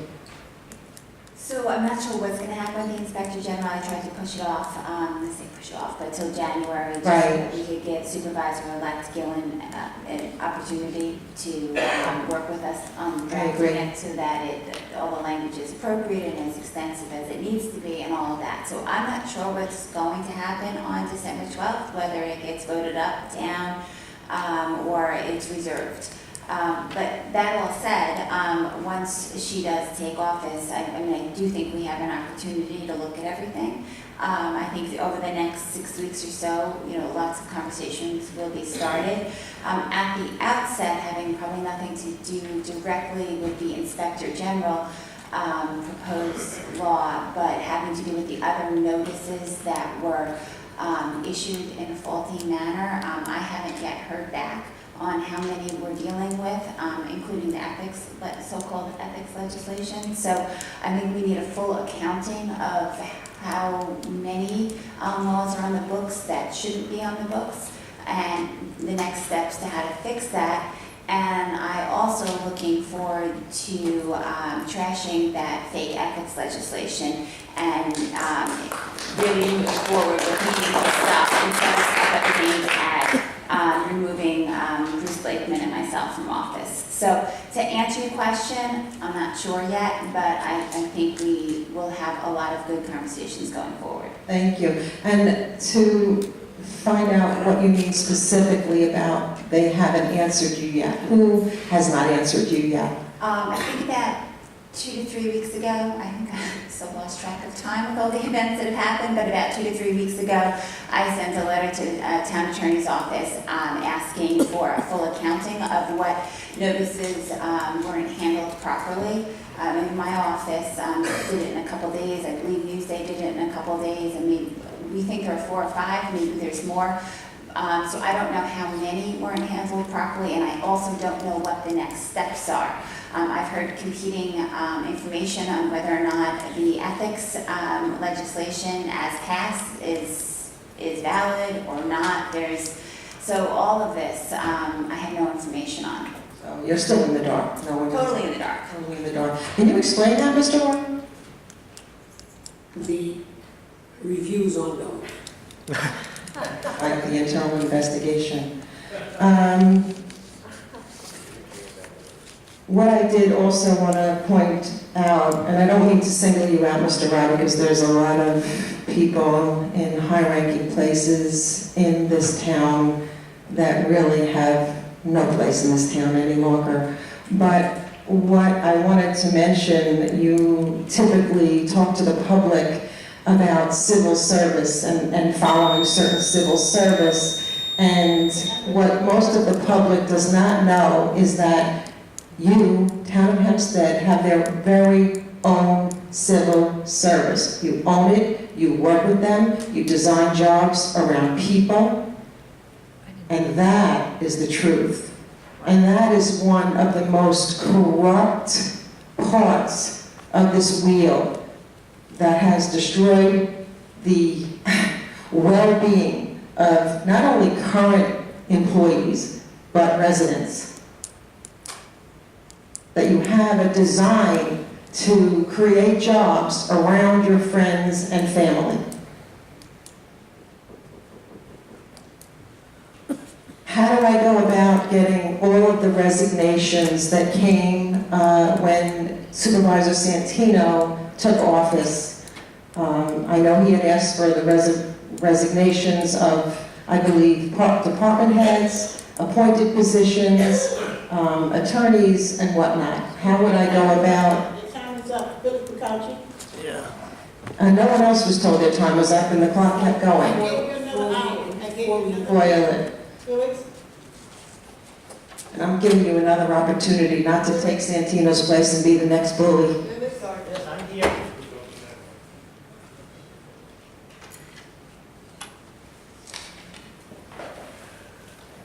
I just want to address, as far as Mr. Rye and Dorothy Gooseby's comment about politics, Supervisor Santino puts on the website, on his page, that he won by 60% of the vote. How is that relevant to his duties?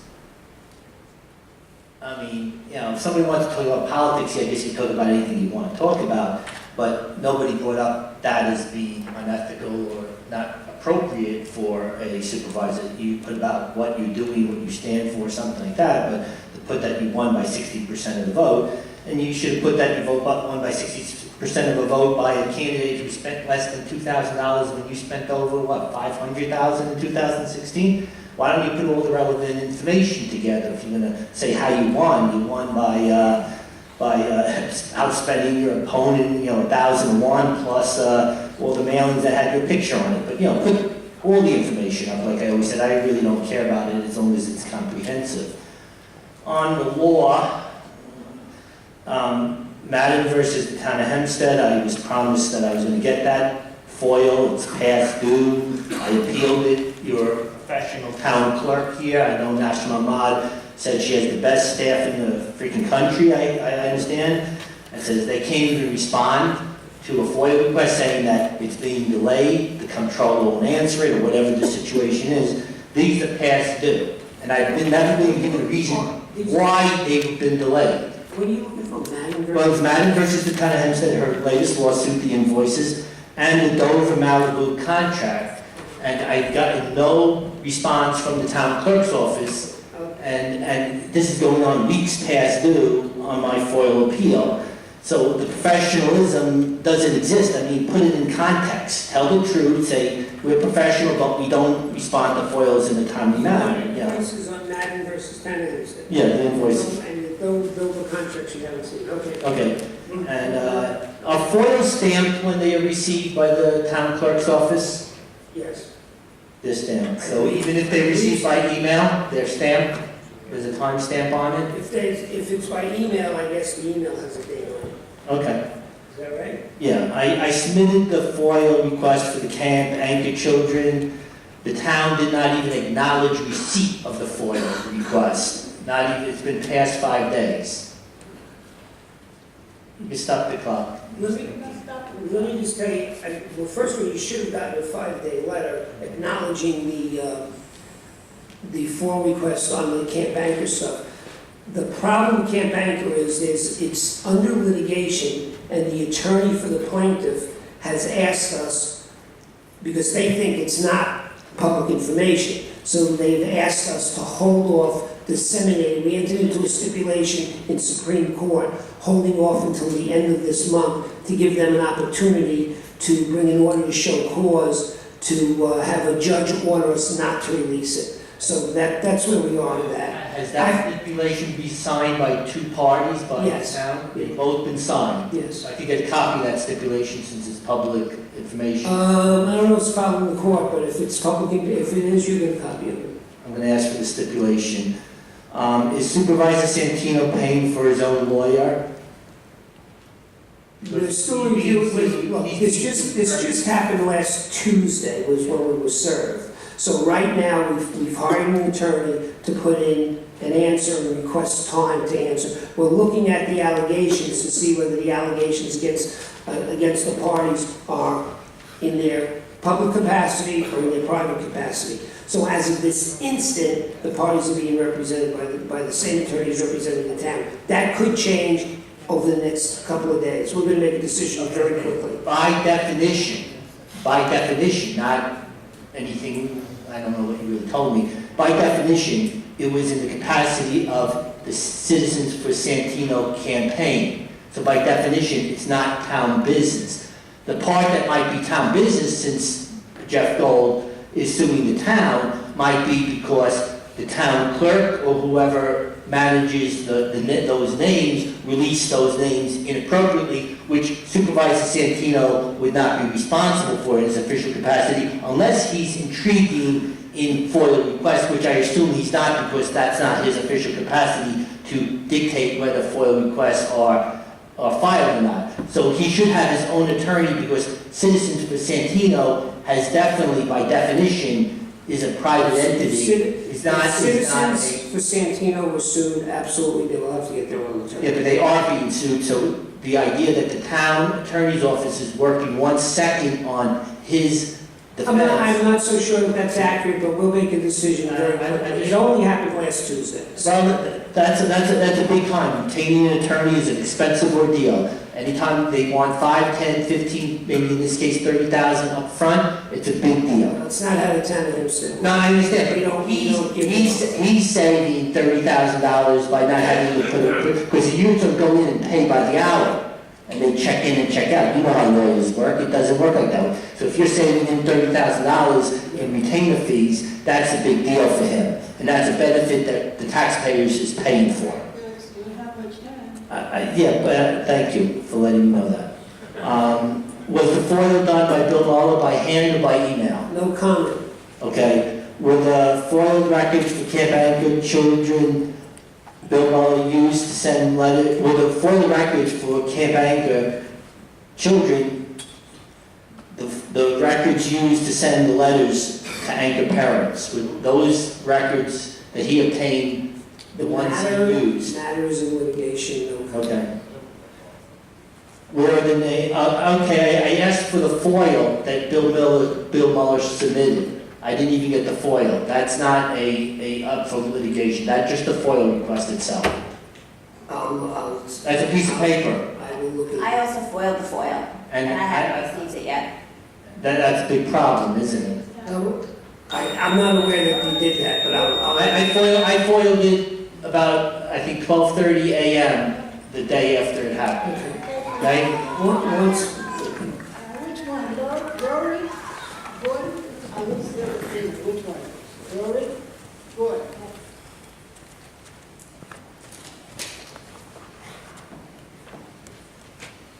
Roy Gordon, Compassion War. I just have a question on this Woodmere golf course thing. Did you guys do a study? I didn't quite understand that. Was there some study? Study is ongoing. Oh, so they started. Okay, how does the town decide what situations they do studies on when there's a resolution being passed? We have a large tract of property that might be developed, so we need to see what's appropriate for the area. I don't know how else to answer the question. If I may, Mr. Rod, just to let you know, the engineering report was not only for the Woodmere Club, it was actually for every private golf course in the town of Hempstead. Okay, so when you did the resolution for the windows and restaurant law, and I sat here and I asked you what studies were done, it was like a bunch of mutes up here, not a word. So how did you pass that law without any studies claiming that it was a hazardous situation for public health and safety? How could you possibly pass a law like that? Being passed the moratorium? No. The windows and restaurant law. Mr. Blakely is not here, unfortunately, but he said he didn't even get the information that he requested. So how do you pass a law when no studies are done? How could you say that it's a problem and it's going to be a hazardous situation to the people of the town of Hempstead? No. This is, with all due respect, we don't get to look into the minds of the legislators. So this is public comment, it's not question and answer. If we can answer, we will. In this case, we will not. Okay. Moving forward. Is there any chance, I know this is broad, but now that we have a new administration coming in, that you guys could look at the archaic laws that are on the books and get rid of them? I mean, there are laws on the books that are ridiculous. It's like nobody ever goes back. We can pass more legislation, more legislation, more legislations. There's other communities that do that, but for some reason it never happens here. Did you ever consider that? I think we'll have a fresh start. Okay, good. Good answer. And lastly, Kim Anchor, what firm did the town of Hempstead hire? Anthony Basilia. Is Anthony's first name? Angela. Angela Basilia. Angelo Basilia. That's a new one. Okay, thanks.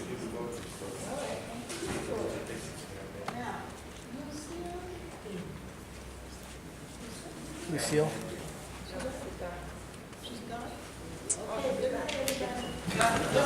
Wait, I signed up to speak. I do not have any more signs. Well, she wants to speak anyway. That's not fair.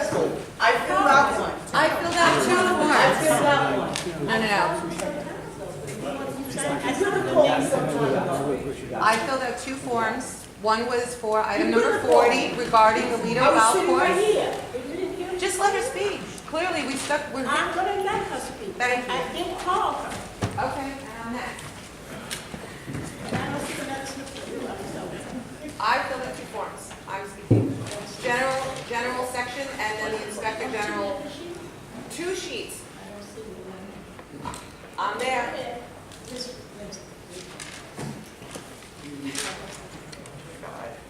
My name is Terry Williams, and I reside in the village of Hempstead.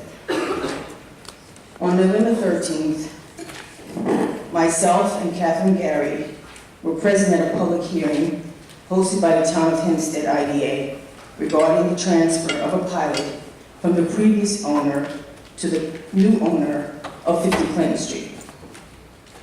As with quite a few meetings with the Town of Hempstead IDA, what was supposed to be a public hearing transgressed into an attack on not just my credibility and standing, but that of Catherine Gary, in addition to a concerned tenant of 50 Clinton Street. The primary purpose of a public hearing is to hear the concerns of the residents, which I am a part of, as well as any other individuals who may or may not be affected. I should not have to be subjected to irrelevant and humiliating questions such as my employment status. In addition, I am concerned with the legality of the manner in which the pilot was transferred. The Town of Hempstead IDA, in their written notice, had indicated that the application, along with other pertinent information, would be available to the public at the meeting. Fred Parola was asked about the application and the other documents, and he stated that he could not furnish the documents because they had to be redacted. How is it possible for a public hearing to be held and a decision to be rendered within the next 2 days by the Town of Hempstead IDA in spite of pertinent information deliberately withheld from the public? The Town of Hempstead IDA has made it absolutely clear by their actions how biased they are towards the residents and anyone else who is opposed to what their agenda is. The village of Hempstead has and will continue to drown in the cesspool of tax breaks for the filthy rich off the backs of the working poor. The Town of Hempstead IDA must be expunged. They have not been a solution. They have only hindered forward progress in the village of Hempstead. The cost for the homeowners far exceeds the minimum amount of jobs, if any, to the community. I can attest to that because I live in the village of Hempstead. The jobs created as a result of big business are a myth. And this is stated by Senator Chuck Schumer. And I know this because I see it and I live it every day. It is about time for the IDA to come back to reality, remove the blinders, and stop approving pilots for every rich ill-deserved Tom, Dick, and Harry that comes along to the village. And I should not have to battle, go to a meeting, and have to battle with the Good Old Boys Club. That has to stop. The Good Old Boys Club, but that's what it's all about. They weren't expecting me to be at the meeting, that's why he asked me, did I work? And that's it. Oh, yes, I am, and I don't think they're gonna do it.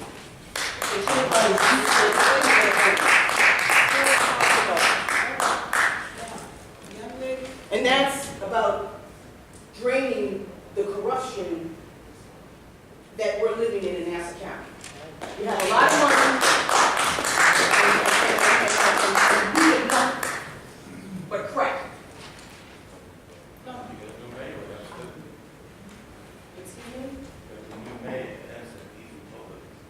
And so what difference does it make? Listen, the parties are the same. We need to get a new party. We need to form a new party called We Give a Damn. Because both parties are the same. They're useless. Mr. Edmondson, would you please stop? You know that. Thank you. Valerie Lansigan, Baldwin, and so anyway, there's a lot of upset people, I guess, but true story. Came home the other day, had an overnight staycation at a great hotel in Plainview, had the best time, brought my dog, and my significant other. And we actually did nothing. I highly recommend it. It was great. But anyway, after just staying in, getting room service, watching some movies, when we woke up the next day, it was kind of like, oh, well, what should we do? And I said, well, you know what, we can't really do anything. We got to get home because we have some outside animals, these feral cats that we feed, relying on us. And I normally feed them religiously every day around the same time. And we were about 2 hours behind schedule, and let me tell you, they were waiting for us. They're sitting on the stoop and they're staring when we get home, like, where you been, I was hoping that Mr. Santino would still be here because it's November, it's the month of Thanksgiving. I have a lot to be thankful for. I'm very grateful this, I feel like I won the freaking lotto recently, but I was actually going to ask him if he would just consider revisiting the landfill cat situation and letting Stanley Lombardo be reunited with the feral cats that he has fed for 15 years and cared for. I really have no other agenda, but since he's not here and Councilman D'Esposito, it is your district. I mean, I think we have a very small but very distinct window of opportunity here to show some compassion. Anger and spite and vendettas tend to lose steam over time. Nope, that's on him. I'm hoping that maybe some of the gas has been taken out of this, bomb, but just let the guy back off. It's just gonna be a matter of time before he gets on that property. I mean, we all know that, right? It's gonna either be January or it's gonna be a happy Thanksgiving. So I'm looking at you because you have the power. What's that? You're going to relay the message. Okay. All right, well, on another note, I have this idea, and I know it sounds crazy, and I'm really hungry and tired right now, but I'm just going to throw it out there anyway. I have this idea for something called, are they knocking at me? I don't know. The Pepsi Challenge politics, because what we all see very, very clearly is that there's expectations and teamwork going on here in the sense of it's kind of like one side will vote one way and the other side will vote the other way, and it's the same every time, especially today, right? It was like yes, no, abstain, yes, no, and yes. That's it. We know who the teams are. So what I really would love to see is some way of blind legislation. So if you propose something that has to do with, I don't know, a stop sign, no one knows who proposes it. It gets voted on and passed on its own merit. And if Erin proposes something, then we don't get to know who proposes it, because this way, it is truly unbiased legislation or resolutions that are being voted on. And afterwards, by all means, let's reveal who voted for what and who introduced it. But I have a gut feeling, and I really believe this from the bottom of my heart, that if Erin's legislation about the Inspector General or the mailers was proposed and no one knew it came from her, it would have been voted on differently. Because it makes so much sense. Both of them. I have 47 seconds left. Believe me, I'm aware. Anyway, that said, I also would like to just propose one last thing, which I think is fair, because you have taxpayers and your constituents, the same ones that, you know, I gotta be honest, I never paid attention to politics before this year. And speaking of new parties, we're calling ourselves the D-Publicans. It's kind of like a hybrid of Democrats and Republicans coming together for the greater good. And I'm hoping that we can accomplish great things together and work together genuinely for the best interest of the residents and taxpayers of the town of Hempstead.